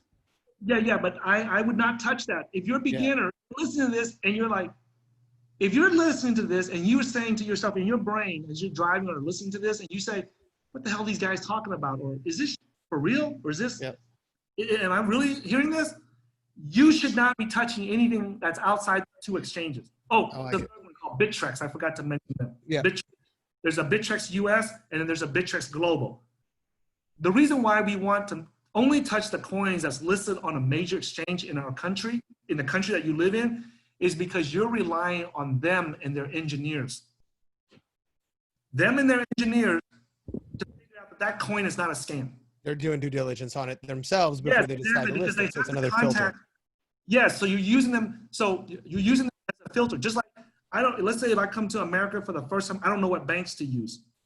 And I say, hey, Brad, you live in America all your life. What are the top 3 banks that everyone uses? So I'm using it as a filter, right? So you're leveraging, just like your clients that come and leverage you, and I come into your mastermind and stuff like that to leverage your knowledge and your experience to figure out how to grow my business and stuff. And, your clients come to you to grow their business. It's the same thing. You're leveraging somebody that you trust that already knows how to do this to do it for you. So when you first come to crypto, like, oh my God, there's it's over 6,000 cryptos. Which one do I buy or which one do I invest in? Well, the exchanges are only listing these. And remember, they're in the business of making money when you buy and sell a coin. So as popular as it is, if you don't hear it listed on your exchange, on one of those American exchanges, you have to ask, why are they not listing this coin? If it's so popular, why don't they list it? There must be a reason. Okay? And some people say this, well, Tai, they'll probably list it 6 months from now, and by then it's going to go up 100x or it's going to go up 500x. I want to catch that 500x move before it gets listed on Coinbase, and there's only 100x move left. Don't worry about that, guys. If a coin, let me say this again, if a coin truly has value in crypto, if it truly has the potential to go up 100x, don't worry about missing out on the first 10 or 20x. Don't worry about that. As long as you capture 10x or 20x out of that 100x, you're good to go. Which is still an insane return compared to the stock market. Yeah, so we don't like to take our risk. Like, okay, some people tell us all the time, hey, this is going to go up 500x. Great. When it goes on the exchange, right, we'll get into it. We'll be happy just to make 10x from it. Okay, so there's no need to take that risk. When you're a beginner, you got to protect your money. So by using a hardware wallet, we just eliminate a bunch of garbage coins, because these engineers that are providing security storage for those coins, they have to talk to that project. They have to talk to them. They have to look at the code, the software code, to make sure there's no viruses, no bugs, there's nothing scammy or fishy about it before they build it so they can fit in here. And then the exchanges have to set up their software and everything to accommodate and be compatible with that coin. So you're letting a bunch of engineers do the due diligence for you, because the government is not going to do it for you. Right. So someone that is knowledgeable about it has to do it for you. And who else would you know? Well, these engineers that work here, they did the due diligence for you already. The exchange already did the due diligence for you. So if you just do those 2 things, do not touch any coins. And let's say that you live in Africa somewhere and you say, hey, Tai, in Africa, we have access to all these exchanges that the Americans don't have access to. And they have, 1,000 coins listed, while the American exchanges only list 100 coins. Well, if I was in Africa and I don't have a lot of money and I don't want to lose my ass, then what I would do is I would look at the American exchanges to see what coins they list, and I would only touch those coins. Yeah. Okay. Let the American exchanges do the due diligence for you. Okay, so that's 2 filters, right? If it's not in a hardware wallet, if it's not listed on a major exchange, and ideally in a US exchange, is there another filter? Okay, another filter that I like to look at, right, to filter out all the garbage coins, are who are the top blockchain engineers? Okay. Who are the top engineers? And what projects are they working on, or what projects are they advising on? So I'm going to give it, okay. So, so this is new technology, new industry, new market. I got to go back to the, what do you call that? The traditional markets, and use something that people already understand before I explain what I'm talking about. If you go back into the traditional stock market, in the technology market, you can pretty much trace all the technology companies in America, all the unicorns. Unicorns are companies that grow to be over $1 billion. You can trace it all back to one company. To one company in Silicon Valley. And that one company is called, I think it's Fairchild Semiconductors. Okay. So there was this company that when they first invented the semiconductors, right, in transistors in Silicon Valley, the boss, the owner of that company, the founder, I guess he was not a pleasant guy to work with. So all the guys that worked for him got upset with him or didn't get along, and they branched off and they opened up their own semiconductor companies. You know, one of them became Intel, right? And then from there, the guys from there, the talent that was created there, they went off and started their other companies, right? So there's all these semiconductor companies that branched off of that one company called Fairchild Semiconductor, okay? Now, if I have my Silicon Valley history or my technology history wrong, right, guys, don't jump on my ass about it, okay? I'm not one of those, you know, I dropped out of high school. I was in prison for nearly 14 years, okay? So I try to remember these things, but there's this one semiconductor company I know for sure produced the talent that went off and started like a bunch of other semiconductor companies. And there was like 8 guys that left and go start off different companies. And then from there, they created more talent that went off and branched off. And sooner or later, you can trace Google back to them. You can trace Facebook. You can trace a lot of companies that are billion-dollar companies today back to that one company. Okay, so how do we apply that in crypto? Right.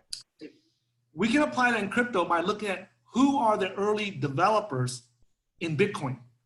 When nobody knew about it, when nobody knew what Bitcoin was, what projects are they working on today, 10 years later, 11 years later? What projects are they working on? So we're investing into guys that saw this technology early on. So how do we, like, how does a layman like myself, okay, you know, know what that is? Okay, so you would go to bitcoin.com, okay, or bitcoin.org, any one of those, and you can look at it to see, or you can just search for who the early guys are, okay? Now, here's the thing though, those early guys, those guys are good engineers. Some of them only believe in Bitcoin, so you have a problem there. So if you run into an engineer that, or a person in cryptocurrency that only believes in Bitcoin and nothing else because it was the first one, right? Those are called Bitcoin maximalists. And those maximalists means fanboys, right? So you know how like the Chicago Bears got their fanboys, you know, on their team in Chicago, Illinois, right? No matter what the Chicago Bears does, they haven't had a winning season in many years. They haven't won a Super Bowl in many years, but those fanboys are still fans of the Chicago Bears team. So it's the same thing in Bitcoin. It doesn't matter what Bitcoin does, right or wrong, these guys are still fanboys of it, and they're called maximalists, okay? That's one way to look at it. Another way to look at it is the Ethereum project, which is the #2 coin. The Ethereum project, now that's very easy. You just search Ethereum co-founders, and there's only 8 guys. And I'll name a few of them just so that to give you guys a head start, right? So obviously Vitalik Buterin is one of them. He was the one who wrote the white paper for the Ethereum project. Okay, he's a young kid. At the time, he was like 19 or 20 years old. We interviewed him on our channel. We were the first, you know, we started the first Bitcoin and cryptocurrency trading and investing channel back then. And a lot of people say, Tai, you know, that's a bold claim, you know, like how, you know, like our lawyers, even our securities lawyers asked us, how can you make such a claim like that? And I said, well, look at it, you know, back then in 2013, there was no channels on the internet was talking about investing into altcoins or cryptocurrencies. We were the only ones. We even had our videos say why you should invest into Ethereum. Back when everyone called, you know, said that we were idiots, we were crazy, we were stupid. There's only Bitcoin. Why would you look at Ethereum, right? So, and then we did that with like the first 12 like coins, ICOs that came onto the market. Okay, first dozen or so. So that's why I can make that claim. However, our lawyers said we can't say that because what if in China made a 2-second video about investing in crypto? So that's why we can't put that on our website. So I can only tell people that we started the first Bitcoin and cryptocurrency trading and investing channel that we know of. Yeah. So I mean that's just American law. So I gotta stick with it. But so when if you're looking for some of these people like Vitalik and some of the other founders of like ETH and Bitcoin, etc., and then you just have to dig and look for what these guys are working on, follow them on Twitter, etc., or is there some other way? Yeah, so follow their Twitter and see the projects that they are tweeting about. So for example, on Ethereum, it would be Vitalik Buterin, right? So he's the guy who wrote the white paper. And then other guy on that same project, there's 8 guys. The second guy is Gavin Wood. Gavin Wood or Gavin York? Gavin Wood. I always get those 2 names confused. But he's a computer scientist. It's Dr. Gavin Wood. And he wrote the yellow paper, and he wrote the first working version of the Ethereum code. So that dude is a there's nobody that argues that he's not a genius in blockchain engineering. Okay. So he's starting a project. He went off and branched off and started his own project called Polkadot. So that just got listed, and that's just had a huge run up to. It split. It did kind of like a similar, kind of like a stock split, like Tesla did, 5 for 1 or something like that, 4 for 1. So they split. So that's another project that our team is invested into. And now that's one. Just let me hit, because I'm a little familiar with Polkadot, but so at the moment for beginners, like Polkadot's not listed on a major exchange, are they? They are listed on, I think, Kraken, which is also a U.S. exchange. Okay, cool. It's accessible to U.S. customers. Gotcha. Okay, cool. Right. So that's there's so many exchanges, guys. I can't mention them all, but it's listed on our cryptocurrency.market/FAQ page. Okay, and so that's Gavin Vitalik Buterin, Gavin Wood, Charles Hoskinson. He's doing the Cardano project right now. He branched off. He started his Cardano project. So that's another project that our team is heavily invested in. Okay, now these are the top talents in crypto. So now that we got the hardware wallet out of the way, which is the security, and then we got the exchange listing, which is the availability, the liquidity that we need in order to buy and sell it out of the way. Now we're looking at long term. Does this project have the best talent? Okay, so we like to bet and invest into the projects that we believe have the best engineering talents. And that's what we want to do. So these guys, these are all the top. Nobody in crypto dares to argue whether these guys are the top engineers. So what projects they work on, that's what we're investing in, so that we can hold it for the long term. Nice. Our goal is to make 20, 50, 100x from these projects. And the only way that's going to do that is if the project have long-term talent and be able to recruit talent. So imagine if you're a software engineer, you're a junior developer or junior engineer, who do you want to go work for? You want to work for the guys that are veterans in the space, or you want to go work for a new startup? Right. Okay. And then that just takes a little legwork. That's like, let's find out who the original founders were. Let's follow on Twitter. Let's see what they're talking about. Let's do some research. Let's talk to people who know. And that's, like you said, you got to do a little of your own due diligence. Some of the first two are really easy. Yeah. So that one, and then then you can go find some of the other guys. And those are the guys I know of that's working on like major projects at this time. And also so that's 3 filters, right? The first one is hardware wallets. The second one is the exchange listing. The third one is the guy that's running the talent pool. Okay. And also, here's something else that nobody ever talks about, Brad, that's very important. You gotta have connections, man. You know as well as I do, man. Just anywhere in business, you gotta have connections. Yep. And let's say that this team has, there's always young guys that come up that are very brilliant and everything, so we're not gonna negate that. We're not gonna ignore that. But the problem is, no matter how talented they are, right? I like to remember what Nancy Pelosi says. I'm not a big fan of Nancy Pelosi, okay, guys? If you guys follow my Twitter, you know that I'm not a big fan of Nancy Pelosi, and she runs your state. So I'm throw a few jabs at her in this right here, okay? Feel free. An AOC, which is the youngest member of Congress to come into the U.S. Congress, everybody's talking about, Alexandria Ocasio-Cortez, which is known as AOC. So everybody's talking about her. She's young, she's vibrant, she's energetic. Everybody loves her and everything. I'm not a big Democrat fan, but I like what AOC is doing. I think she's hilarious. I just like watching her moves because it's funny. It's just, to me, it's just comical. Okay. Yeah. But Nancy Pelosi said something when the media interviewed her and asked her, hey, what's up with all this stuff that, AOC is getting all the attention and everything. And guess what Nancy Pelosi said? She said, you can get all the attention you want, but you still have to have allies in Congress. You still have to network with people. You still have to, your laws are not just going to get passed just because you're the youngest member or you're the hottest member or you're the most energetic. You still have to know people. And one thing that you got to remember in crypto is that's no different. No matter how good you are as an engineer, no matter how good your project is, if you don't have a network of people in crypto, right, you're not going to get very far. You're not going to get very far. And the founders of Ethereum, they have massive networks. They want to get listed on an exchange, they get listed. They can call up the CEO or the founder of that exchange directly and tell them, hey man, I want my coin listed. And they're going to get listed. If they want, advertising, they want to do any kind of marketing, those exchanges are going to help. And people are going to, if they want to call up the biggest newspaper in crypto, which is CoinDesk and Cointelegraph, and say, hey, we want to do some articles about this, they're going to get written up. Yes, sir.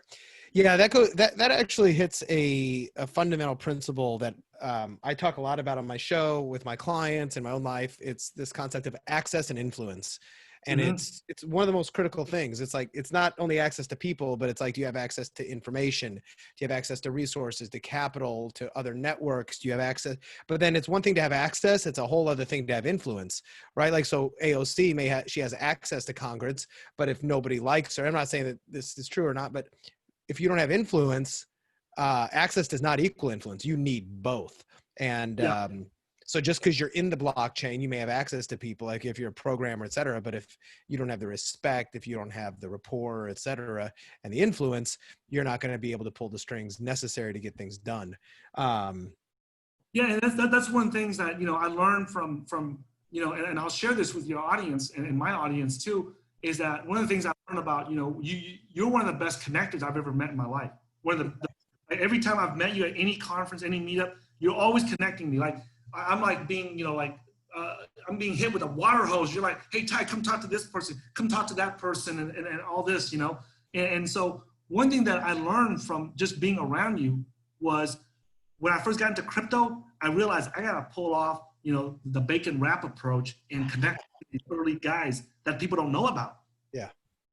I want to talk to them now, not 10 years later when they're billionaires, which all these guys, they're all billionaires now, right? So so now the fact that we have videos of talking to Vitalik, we have videos talking to Charles Hoskinson, interviewing them for all these different projects that came out in crypto. So we became we became influencers in the cryptocurrency market using some of the stuff that you're talking about, because we created contacts with these people early on. And that's like some of the best times to connect with people is when they're just starting out. Absolutely. By the way, and that's one of the best parts about having this podcast is it gives me the opportunity to reach out and interview people and showcase them. And it's been one of my not so secret weapons of access and influence myself. And I know you got your show, for instance, that allows you to, you got your own YouTube channel, which allows you to kind of do the same thing if you wish. People don't realize that I'm so busy nowadays. I don't have time to go and meet and connect with people in person. You have 4 kids. Yeah, I got 4 kids, and that just taking up all my time. And what happens is by having this YouTube channel, right? People know me. They go back through 7 years of videos. They've seen who all the people I've talked to and interviewed, and they know I have direct contacts to them. Yep. So a lot of people nowadays, they bring me deals, they bring me, new projects. They talk about, introduce me to new projects simply because they've seen the people that I have access to. And like you said, it's not just about knowing those people, it's being able to pick up the phone and calling them and they actually answer. Bingo. That's important. When I was young, right, I used to, look at my phone and go, I know this person, this person, this person. But like you say in your programs, it's not just having a list of phone numbers, it's when you call them, do they actually respond? Bingo. Bingo. Okay. So recapping, 1, hardware wallet, 2, major exchange, 3, who are the top engineers and like, what are they working on? Was there 4 or was that? Yeah, the 4th thing is this, do they have enough money to last? Because, like if you're in this for the long term, if you're here to make 100X, it's not going to happen overnight. It's not going to happen in 1 month. It's going to take time. And do these engineering teams have enough money to last 10 years? Is 10 years, the coins that we invest into today, we want to ask ourselves, Brad, is it going to be here 10 years from now? Yeah. Well, and I remember having watched about a year ago, you did a great episode of your YouTube channel about 8 reasons you're buying, or you have bought a lot of Tezos. which is another coin for anybody not familiar with it. And one of the things you talked about it, and there's the, capital wise, they're one of the most well-funded companies. They are the richest project in crypto because they raise, think about this. They raise money at $235 million. They raise, and that's unheard of in Silicon Valley. That's unheard of. Like, no one has ever talked about raising that much money, right? They raised it at a time when Bitcoin was only like $3,000 or $4,000, and then it went to 20,000. So they had over $1 billion to build their project. And the last time they did their audit, they had a legal audit of their books and everything, of their finances, and they had over $500 million. I think it was $650 million.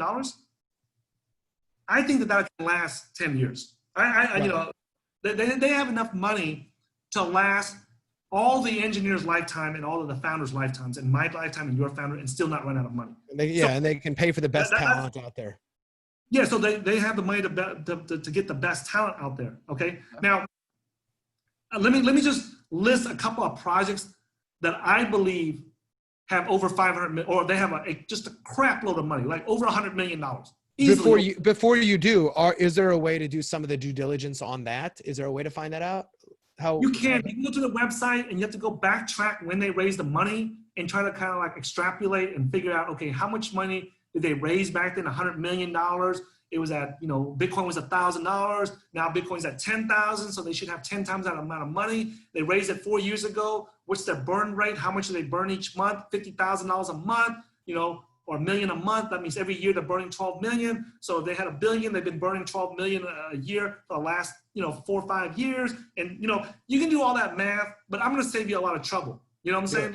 Like you and I always do, we like to, leverage other people's knowledge and experience. And here's something that I remember off the top of my head, so I can say it here so that your audience don't have to go and do the research on it.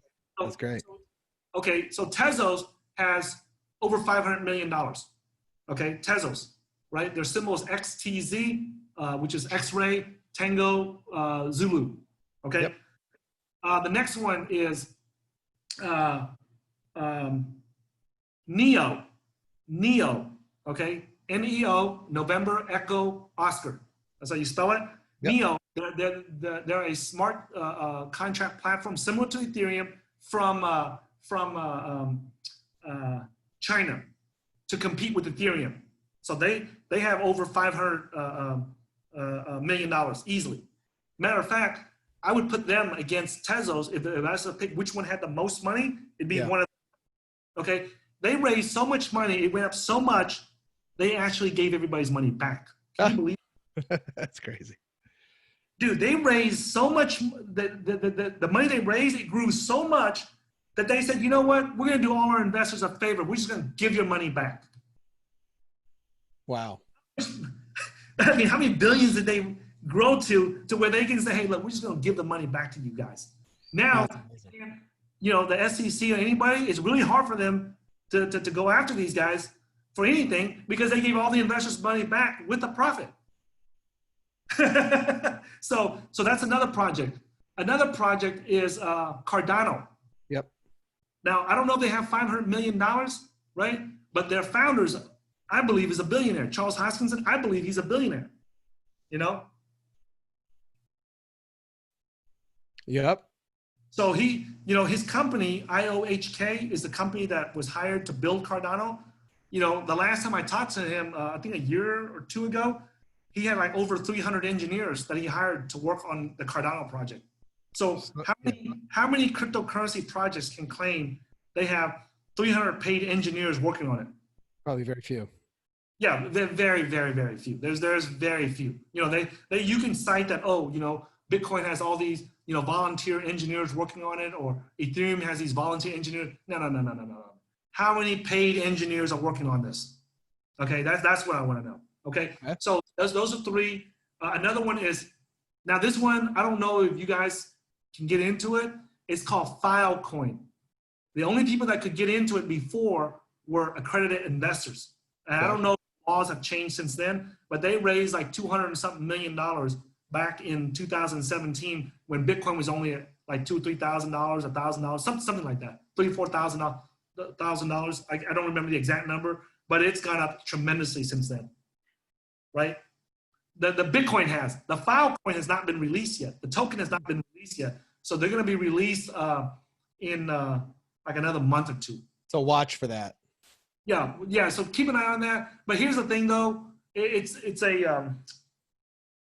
not a sexy token. Okay. In other words, what it's designed to do, it's not sexy. It's very technical. It's very back end, server stuff. So, but it's one of those projects that have a ton of money. So if you have extra money and like you say, hey, Tai, I can sit around 5 years for this coin to go up. That's one of the coins that you might want to look at. Nice. In the short term, I don't know, because it was only available to accredited investors. So our team got into it. I got into it. So I'm not sure exactly how, when it gets listed, if a regular person, retail investors can even get into it. Okay. I'm not sure. I'm telling you that in case you happen to qualify as an accredited investor, Now, yep. Another one is Ethereum. Ethereum is another project that they raised a lot of money. They almost used it all up, but now the Ethereum prices are going up and things. So they have a decent amount of money. And they have the biggest talent pool right now in crypto. Yeah. Okay. What else? If you just search for a tweet, I tweeted this out, but I forgot. I tweeted out that these are the projects that I think that, have the most money, like the top 10 projects that have the most money in crypto. So I tweeted that. Yeah, there's a list of it somewhere on my Twitter. Okay. And my Twitter is at Hey Tai Zen. At Hey Tai Zen. Yeah, I'll make sure that that's in the show notes. Okay, so are there any other filters besides those four? Okay, I'm going to show you another easy method to get into crypto. Okay. And this is for some people that say, hey, I got the money, I got a little bit of money, I don't mind throwing 10, 20,000 bucks or, a small portion of my wealth into crypto and see what it does. I don't want to do any work. Yep. Okay. So if you go to our website, if you just go to our website, if you go to www.cryptocurrency.market/start, cryptocurrency.market/start, okay? It shows you how to use our Taifu portfolio manager. So Taifu is the name of me and my business partner. I'm Taifu. His last name is Leon Fu, so we just combine it, Taifu, okay? So on there, we explain how to use the Taifu portfolio manager. In the Taifu portfolio manager, we built two benchmark indexes. One is called the Taifu 30 cryptocurrency market index, and the other one is the Taifu 30 altcoin market index. So the way that it works is that we do all these filters that I'm telling you and a bunch of other filters that we have found. So we built this for us to use and our kids to use. Okay, so we built it for us to use so we can measure the market. And what we do is we take 80% of our money and we put it into one of those two indexes. So my business partner, Leon Fu, he puts it into the Taifu 30 cryptocurrency market index. And I take my 80% of my money and I put it into the Taifu 30 altcoin market index. The difference between the two is that the altcoin market index does not include Bitcoin. That's the only difference. Okay. Gotcha. So he and I have different risk tolerance and different amounts of money in our portfolio. Okay. So because of that, our risk tolerance is slightly different. I'm more of a risk taker than he is. Okay. So I'm willing to put all my money into altcoins, whereas he's not. Gotcha. He's willing to put, a portion of his money into altcoins, but a large portion of it has to be in Bitcoin. So that's and I've been on this site and I'm on there right now. Is there a way? So how do you basically use this? Do you just have to go out and then just buy? You can't buy the index. So every quarter, so if you go to our methodology on our pages, on our top in the menu, I think it's on the miscellaneous, it says methodology. Methodology. That explains to you under resources, there's a tab up top that says resources, and underneath it, there's a methodology. That methodology explains how we came up with the math and the criteria, all the filters and the criteria that we use to filter out all the coins to come up with the Taifu 30 index. Okay, that's awesome. Now, when you get in though, this is not an index This is not like an index fund you can buy. So you would No, have, no, correct me if no. I'm wrong here, you would have to go in and on ramp or buy all of these, let's say 30 coins in the approximate percentage proportion that you've listed on the page. Yes, and that's why we have it listed as like the for that quarter. Each quarter we rebalance the portfolio every quarter. And if you click on like the Taifu 30 cryptocurrency market index and you go down to the bottom, the components tab, right? It shows you what the percentage of that coin is. For example, like right now, as of not right now, but as of when we rebalanced the portfolio on July 1st, 2020, Bitcoin made up 62.83% of the entire portfolio. So let's say if I put 100,000, I'm gonna use the 100,000 number just so the math is easy for me. So if I put 100,000 into the cryptocurrency market, 62,000 of it would go into just Bitcoin. And then Ethereum makes up 16% of the portfolio, so 16,000 would go into Ethereum. Now, here's the thing, guys. Let's just say that you say, hey, Tai, I'm not, man, this cryptocurrency stuff, it just seems really risky to me. It sounds really, I don't want to touch too much stuff, Well, then what I would do is I would just get like into the top 15. Because the bulk, see, the reason why we're taking— They're going to come from the top ones, yeah. Yeah, they're going to come from the top ones. We believe that crypto is going to a multi-trillion market cap like gold. We believe that gold is 10 trillion and eventually it's going to hit the same market cap or greater than gold. If you think about it, gold is not divisible. Gold is not easy to transport. You cannot authenticate if it's real gold or not, and it's worth 10 trillion, right? And people say, well, people always ask, well, what's backing crypto? Nothing, right? Just like gold, what backs gold? Nothing. Yeah. Why does it need backing to have value? If a large number of people agree that it has value, it has value. Yeah. Everything is fiat. Yeah, everything is fiat. It has value because a large community of people give it value. A block of gold and a kilogram of gold sitting out in the middle of the desert, right? It has no value until humans come along, and one human is not enough to give it value. It has to be two humans or more that agree that, okay, this block of gold here has this much value, and then it starts to have value. Okay. So if you want to keep it even, it's simpler that, find like, for instance, the Taifu cryptocurrency index, by the top 15. Don't even worry, especially right now. This is, we are recording this September 7th, 2020. Don't worry necessarily about, oh, well, should I buy this one today or next week or whatever? Put the money in. Yeah, you're not betting on one coin to go up 100x. What you're doing, when you take the index approach, you don't know which coins are which or who's a good developer, which one's a good team, which one has money. All you're betting on is that the entire market is going to go up. Yep, exactly. Market, and it's going to go up. It's sitting at 350 billion market cap right now, but it's going to go up higher. Gotcha. And that's what you're betting on. You're not betting on the fact that, Ethereum is going to do better than Ripple or Bitcoin Cash is going to be doing better than Litecoin or anything like that. You're betting that, hey, you know what? I don't fully understand what this crypto market is about, but there's a lot of buzz, for the last 6-7 years, and it's been getting bigger and bigger every year. And I'm betting that this market is going to get 2 or 3 times bigger than it is now. That's what you're betting on. Okay? And that, to me, is the safest and most conservative bet. But I want to include this in for the Western audience, especially the ones in America. If you rebalance your portfolio every quarter, there's tax consequences. Mm-hmm. Now, I'm not a licensed tax professional. Our tax attorneys and our accountants, advise us on these things, and we've learned a thing or a few from them, okay? That if you don't hold the coins for more than 12 months, it gets treated as short-term capital gains. Okay? So if that happens, you pay a higher tax rate. You pay the same rate as your day job rate. Yep. But if you hold it for more than 12 months, then you pay a long-term capital gains, which is about, the highest is like 20% plus the Obamacare tax, right? So let's just say 24%, the highest in America. Yep. Now, so let's say that 62% of my portfolio is Bitcoin at the moment in this quarter.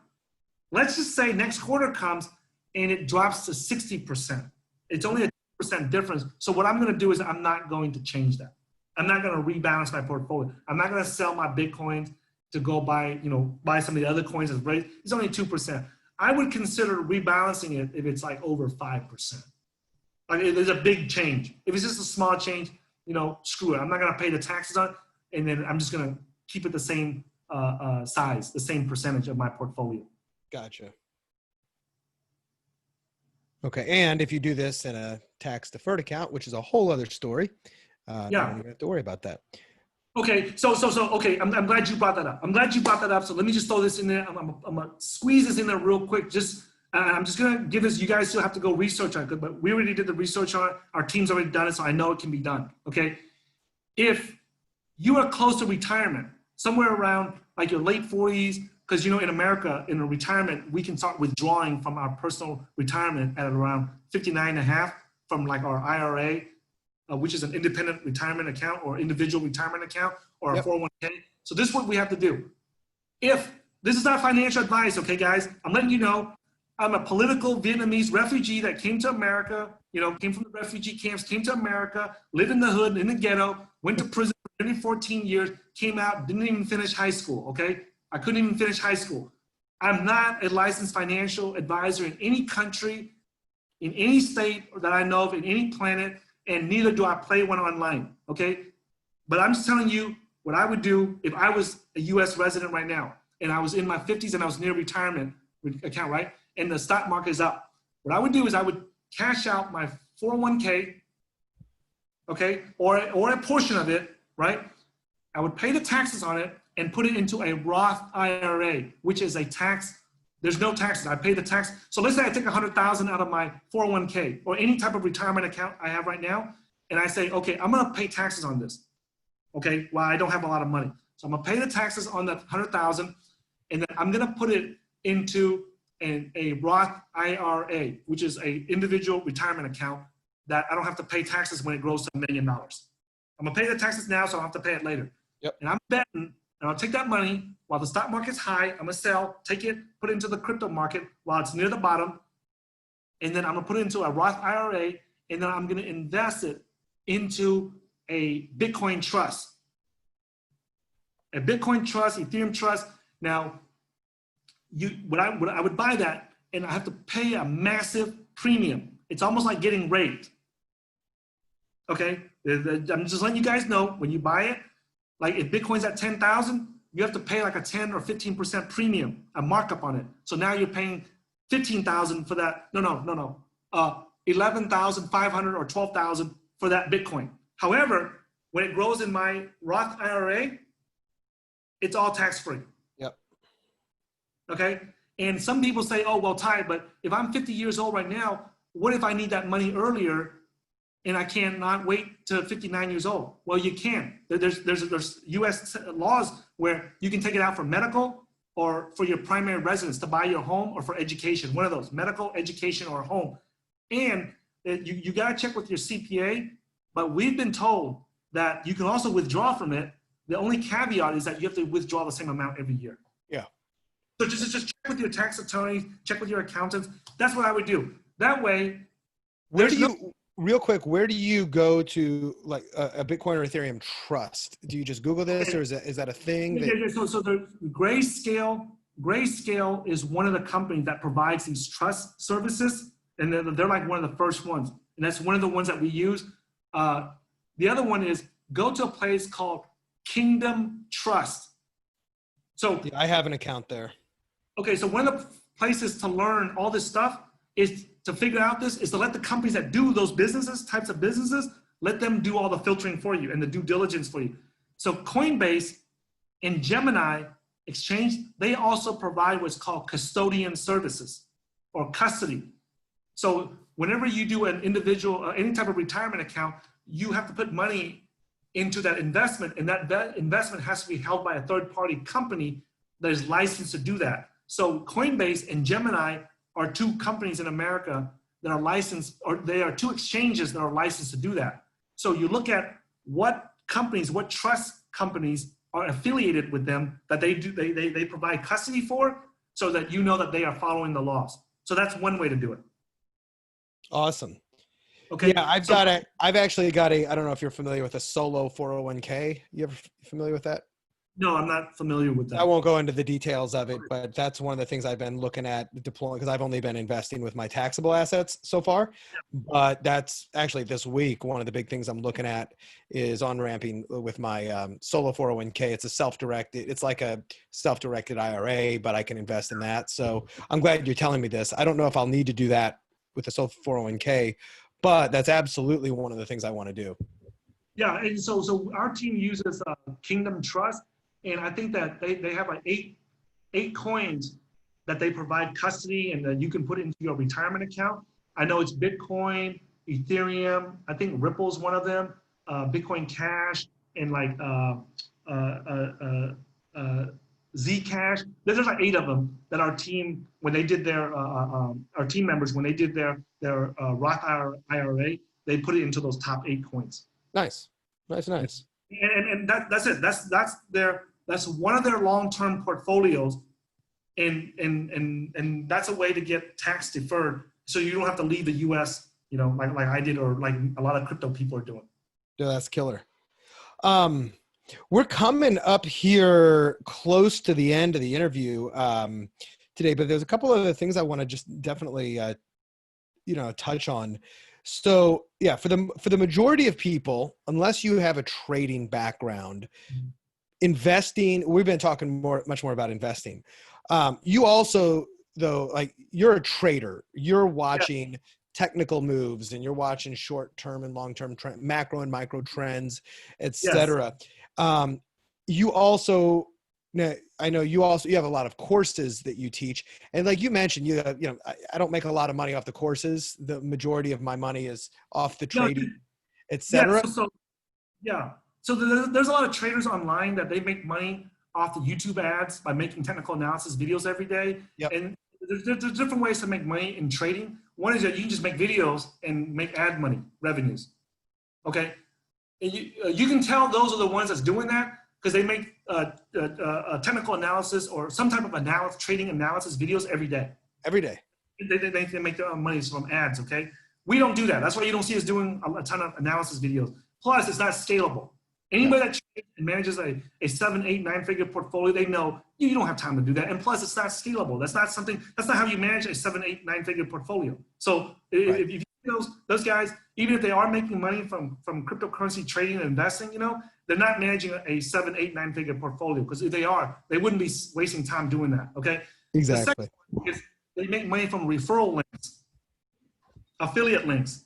Okay, so they make a bunch of analysis videos, but they don't actually make money from the crypto trading. They make money from the affiliate or the referral links. And you can tell these are the ones that's doing that by looking at what they refer and looking at their links. Like if you see us refer people to Coinbase, all you see is Coinbase.com. You don't see nothing else after the .com. But if it's a referral link, you'll see like a bunch of weird numbers and ID numbers. That's what that's for, so that they can get paid for referrals. Okay, so we don't do that. Okay. The third one is where it's a paid promotion. So they talk about crypto just like we do, except they get paid by that crypto project to talk about it. Yeah. So they talk about Chainlink because they got paid by Chainlink to talk about it. And they don't have to disclose, do they? I know they should. The ones outside the US, they don't know that. Yeah. They don't know that, so they don't disclose it. So on the surface, it looks like they're talking the same thing we are. And they make the same kind of money we do, but they don't, okay? And then there's another kind, right? So they make money off of the promotions. And you can tell because they're talking about all these different coins. Like every video is a new coin. Oh, yeah. Okay? And they usually get paid between $5,000 to $10,000 per video to do that, by the way, so that your audience knows. Oh, yeah. So here's the thing. We don't do that. If we do, we'll tell you. If you just ask us, hey, Tai, are you being paid by this coin? We'll tell you. Yeah. I mean, we have nothing to hide, right? But we don't do that because it doesn't make us a lot of money. Yeah. The reason why we don't do it is because it doesn't make that much money. Yeah. We're managing 7, 8, 9-figure portfolios, man. We ain't have time to dick around with. It's a drop in the bucket. Yeah. Yeah, I'm not knocking the guys for doing that. I'm just telling your audience how you know which ones are making money from trading. Okay. And then the fourth one is the people that make money from selling courses about trading. They actually don't make that much money from trading or investing themselves, but they sell the courses, and that's where they make their money. And then I'm not knocking any of these guys, man. Everybody has to make a living for their family, you know. To me, it's just all about disclosure, you know, is just, you know, so that you know who to follow, okay? Now, we have courses that we sell called we have a boot camp that we sell that's $25,000 per person, and that's to teach them live. But we don't have time to do that anymore because we're busy managing our portfolio, right? We did that so that we can record it and sell the recording online. So we have the recording, which is called the Cryptocurrency Investing Blueprint. That's our flagship program. And we sell that to people that are serious about trading crypto. Like if you're from the traditional markets and you want to get into this, and you want to, you know, from people that actually do it for a living and not a bunch of, you know, BS people, you know, that's who that course is for. And the other thing too is that we saw that the number one reason that people lose money is they lose their tokens. They lose their coins, they lose their tokens. It's not from the crash, the market crashed 90%. So we put a huge emphasis on computer security in our courses. Yep. Okay.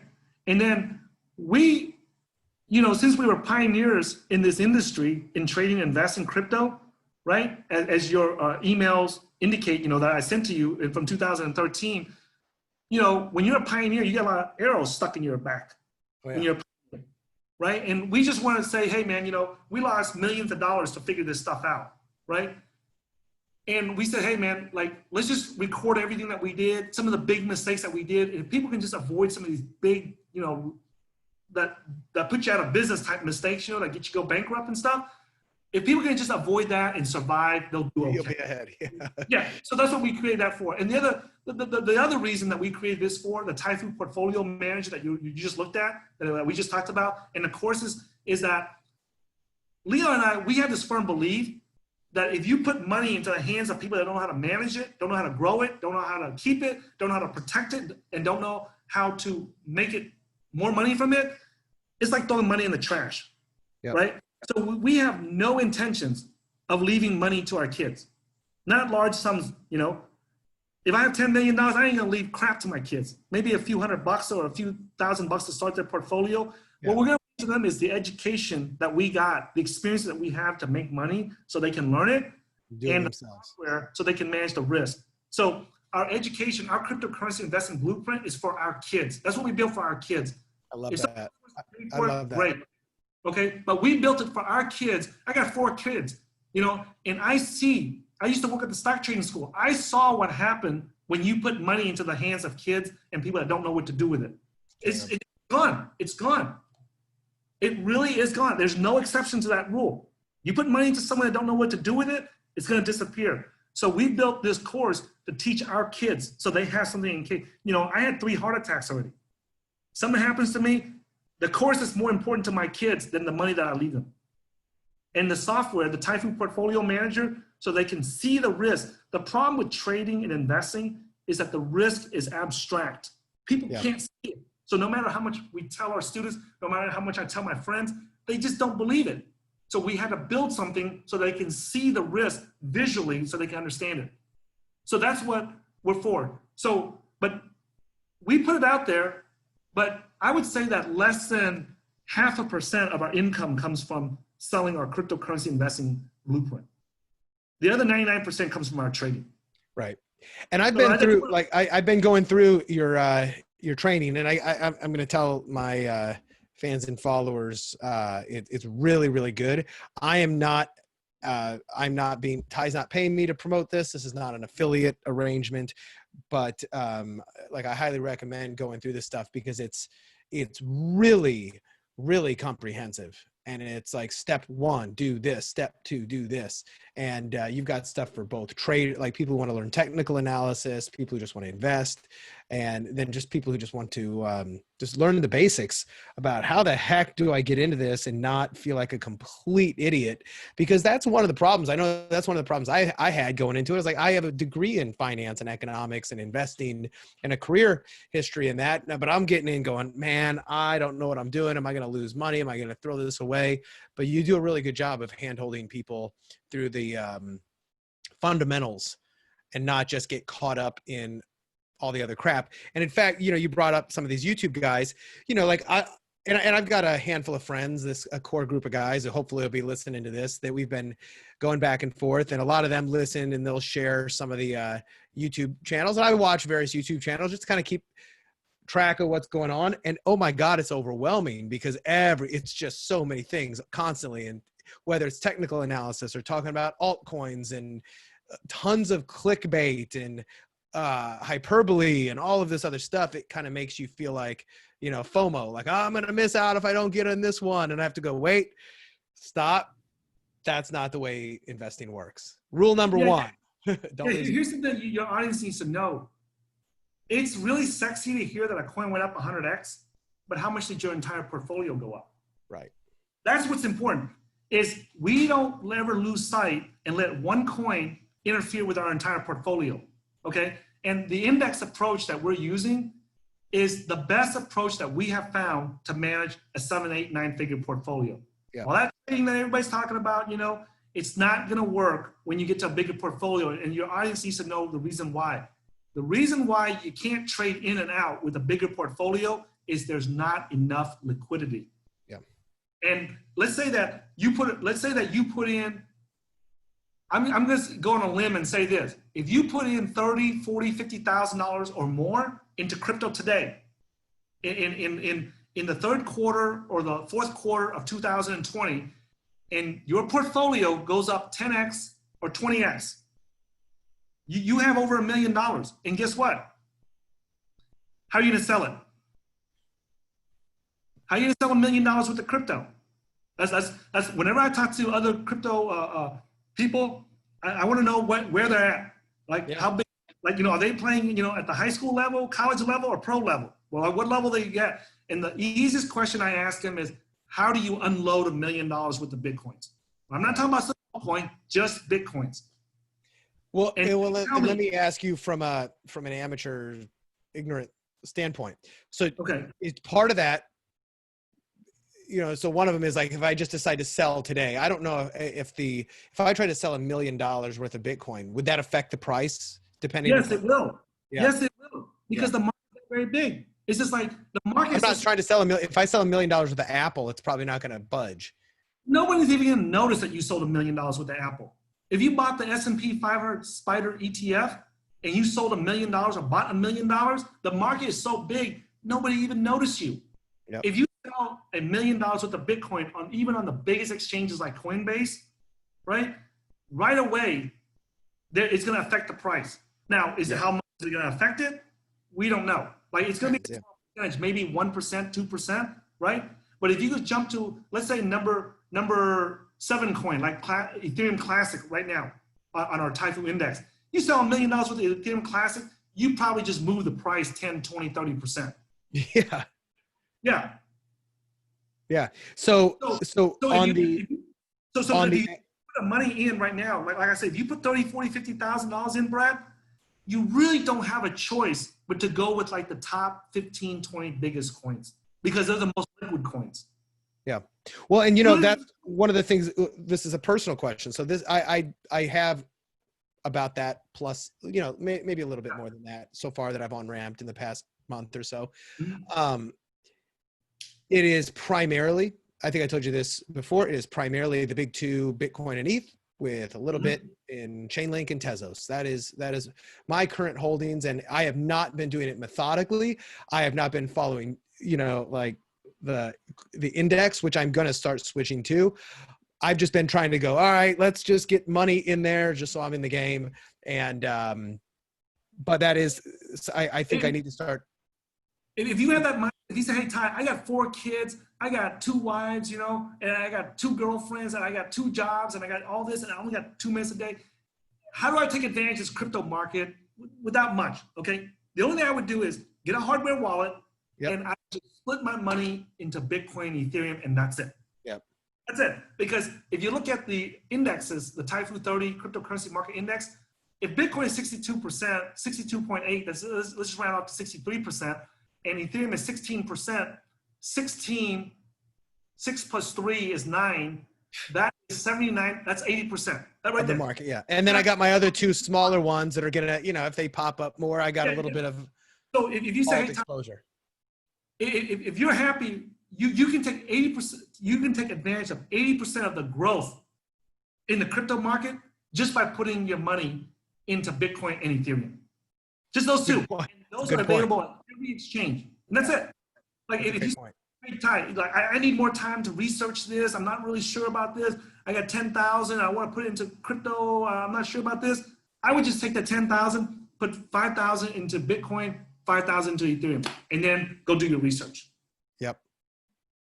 I like it. Well, that makes me feel like I didn't mess up my, so you're benefiting from the boom, and it still buys you time to go research other stuff. But like I said, like especially, okay, look, the people that are doctors, lawyers, if you're a licensed professional in a Western country, you really, and especially if you're a licensed professional and you're making like over 120,000 a year, 150,000 a year, you really don't have time for this. Yeah. You really don't have time to sit there and do all the research, right? Go get. I definitely don't. The Bitcoin into Ethereum. And if you're making over $120,000, $30,000 a year, you should have no problem putting 20,000 into this. And if you don't, what's wrong? Like, why are you managing your money to a point where you don't have 20,000 to put into this? Exactly. Like what's going on here? Yeah. Spending it on fast tag. You know, oh, let me say one thing so I don't forget. This is so important. If everybody just does this, guys, you will save yourself millions of dollars. I know where you're going. Go ahead. Always test small first. Let's say that I got 10,000 and I want to buy 5,000 in Bitcoin, 5,000 in Ethereum. This is what I'm going to do. I'm going to go get $50 or $100 worth of Bitcoin first, and I'm going to send it to this hardware wallet, okay? And buy it from the manufacturer. Don't buy it from Amazon. Don't buy it from nobody. Just order it from France, from the manufacturer or the Trezor or the Ledger. Order from the manufacturer, pay the extra shipping cost so you don't have to deal with it being hacked or anything like that. When you get it, buy you $100 from Coinbase or Gemini, send $50 to this device, send it back to the exchange, from the exchange, send it back to this device, from this device, send it back to the exchange. Do that about 10 times. And when you understand how that whole process is done, then you buy the whole 5,000 with the Bitcoins and then send it here. If you test small before you do a big transaction, you will be protected. Remember, guys, the #1 reason for people losing money in crypto is they lose the tokens. It's not because the market crashed 90%, because they just lose the tokens because they sent it to the wrong place. Yours truly here lost $1 million sending it to the wrong address. When you send it to the wrong address, then that's it. So don't be a knucklehead, an idiot like me, and lose sending a transaction to the wrong address, okay? So that's a bad day right there. Yeah, it's a bad day. Oh, you haven't heard of all the other stupid stuff that we done, okay? And don't keep your coins on the exchange, because one of our team members lost like over 2 million keeping it on the exchange because the exchange got hacked and he lost it.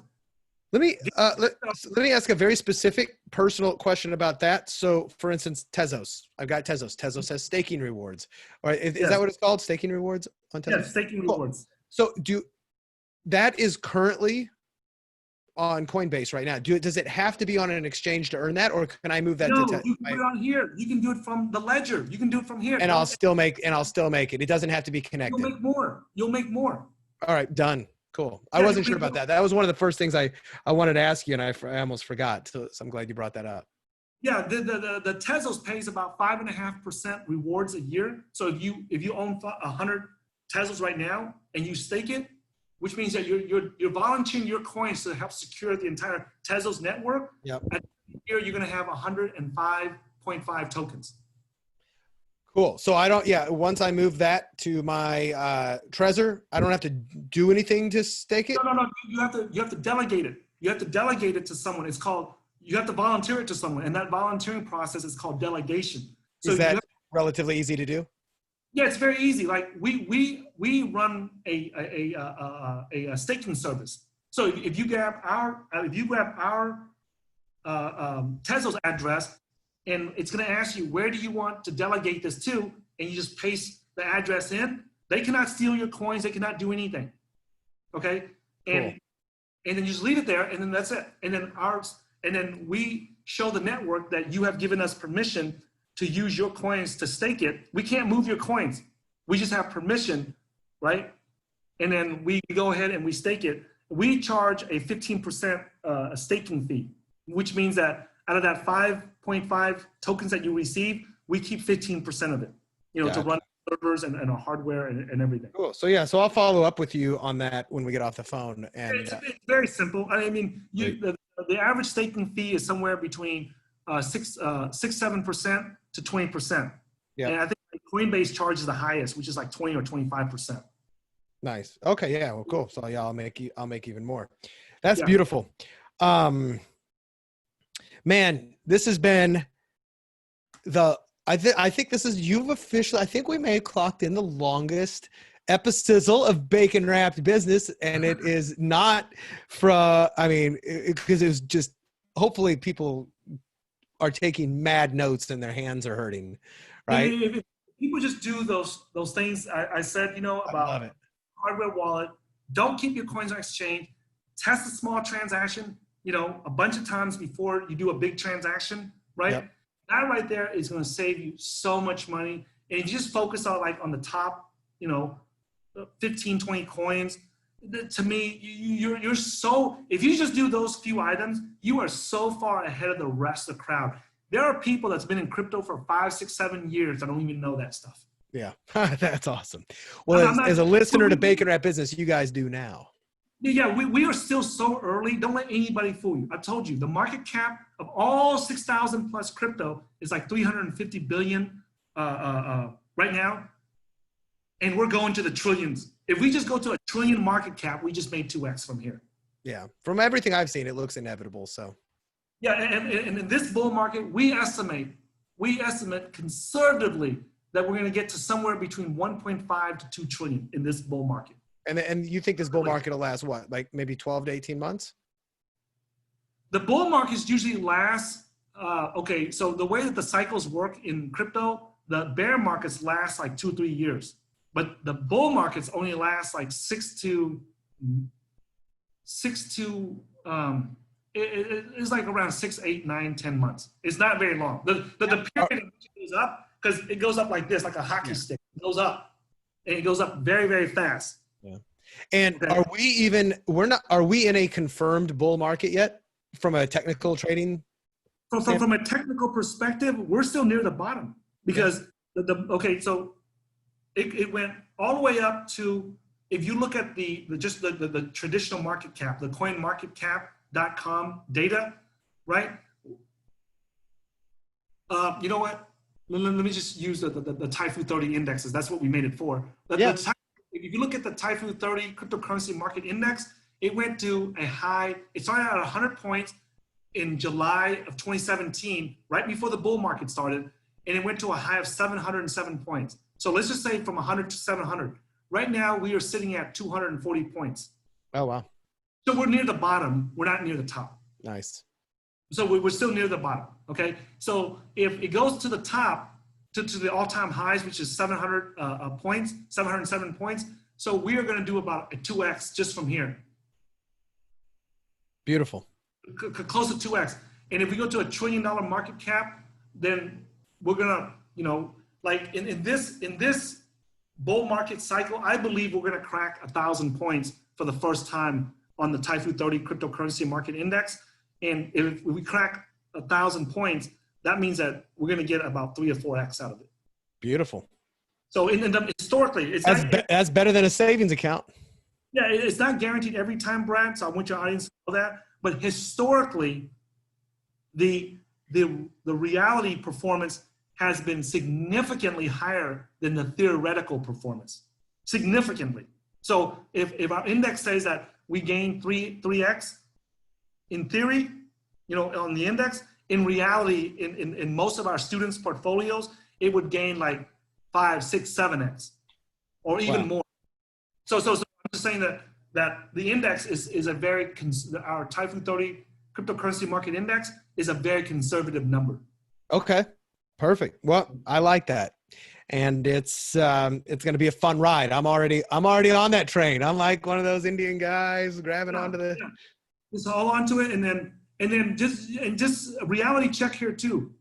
Let's say I put 10,000 in, and it goes up to 100,000. There's 90,000 of profit in there. pull that initial money out. If you're able to pull out at a 90,000 profit, if you're able to pull out 30,000, you're doing fantastic. Because there's a lot of unrealistic expectations in crypto, and I just want people to be realistic of what our eyes might see our portfolio go from 10 to 100,000 during the peak of the bull market. But realistically, what you're able to pull out is probably about 30,000. And if you can do that, pat yourself in the back, you're one of the best traders out there in crypto land. Yep. And if you happen to pull out like more than that, it's just luck. It's not really just luck, you know? Now, if you, and that's for someone that is a first time in crypto, like you've never traded, you never got any education, someone like in your shoes who, you know, you didn't know anything about crypto, you just got into it and you're just investing into the top coins, that's realistic. Beautiful. Okay. So, well, I am dedicated to learning what I can with this. To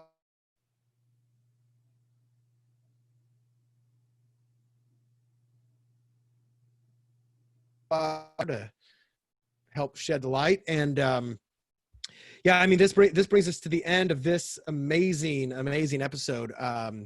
But I mean, you can also be in the corner of a lot of people's, you know, if they go check out cryptocurrency.market, that's the website, right? And you have various courses available, whether you're an absolute total beginner or you're looking to do technical trading and the way Tai does it. If there's one thing that I hope that any of my listeners have gotten from this, it's to understand how like real you are. You're not blowing smoke. You're not promising these crazy, stupid, I mean, these returns, like you said, oh yeah, this bull market, like 3 to 5x. That is an insane return compared to something like the stock market, especially in that time period. But there's a lot of people out there pitching, get rich quick, get rich easy, all of this other crap, and not being realistic about it. I love how you bring both the philosophical side to it, but also the trader side. You're not overly invested in that this is just going to change the world in the next 5 to 10 years.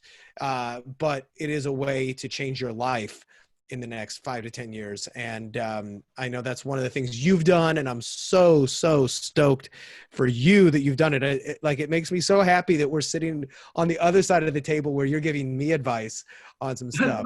Dude, I am forever thankful, man. At a time when, I first got out of prison and I moved to Dallas, and that was some really hard times for me, man. I just had my, massive heart attack, and, it's, you try to get up on your feet and you get knocked down, you get up on your feet and you get up on your feet and you get knocked down so many times, no matter how mentally tough you are, man, that wears you out, man. And when I saw you, it was like, it's like going to the supercharger, a Tesla with your car and getting that supercharged real quick, and then when I got into that mastermind that you had, and I was thinking, and then I saw all those numbers that those guys are throwing around. I'm like, it's just, this can't be like real, like these guys are making this kind of money, in your mastermind. I was thinking like, yeah. If I even make 5% of what these guys are doing, like I can't be so stupid that I can't even make 5% of what these guys are doing, right? Exactly.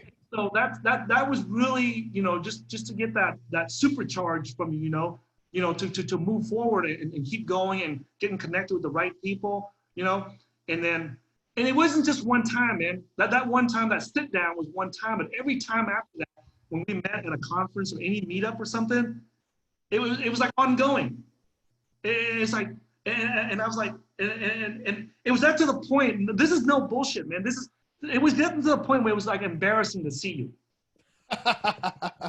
I'm serious, because when I saw you at a meetup or something, I was like, he's gonna know I haven't done much. I'm trying to learn how to use a computer. I'm trying to learn how to build a website. I'm trying to do all these things. I'm like, oh shit, I'm gonna see Brad again, and he's connecting with other people again, and I'm like. And I don't want to be that guy that doesn't do anything. Well, I never thought that. I never thought that about you, for sure. I know you didn't, but it was just like something inside. But it lit a fire under my butt to go and get stuff done, man. It really did, man.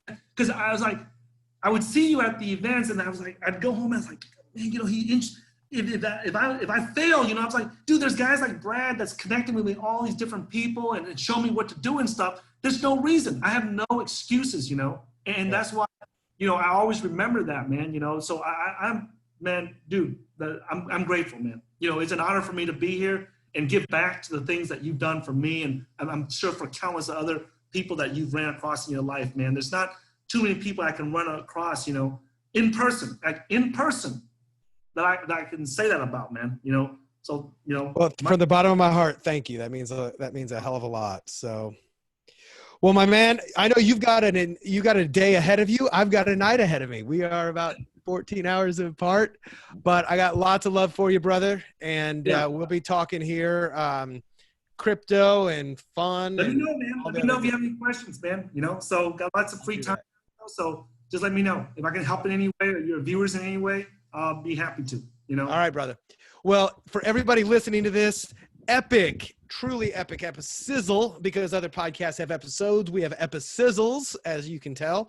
I hope you took notes. I hope this has been eye-opening for you. If it has, I want you to go check out the links in the show notes, cryptocurrency.market. Follow Tai at on Twitter at Hey, Hey, TAIZEN, and check out his YouTube channel. There'll be links for absolutely everything. And send me an email if you're into crypto, if you like this, if you appreciate this, or have other topics that you want me to cover. Send me an email to askbrad@baconwrappedbusiness.com. I read every single email and I try to respond to all of them I can. And if you have a business challenge, if you're stuck, if you're plateaued, if something's just really not working and you'd like a second opinion, some other eyes on it, I do have a private client group. I do occasionally work with people and see if there's a nut that we can crack together. So once more, do not hesitate to reach out to me at askbrad@baconwrappedbusiness.com.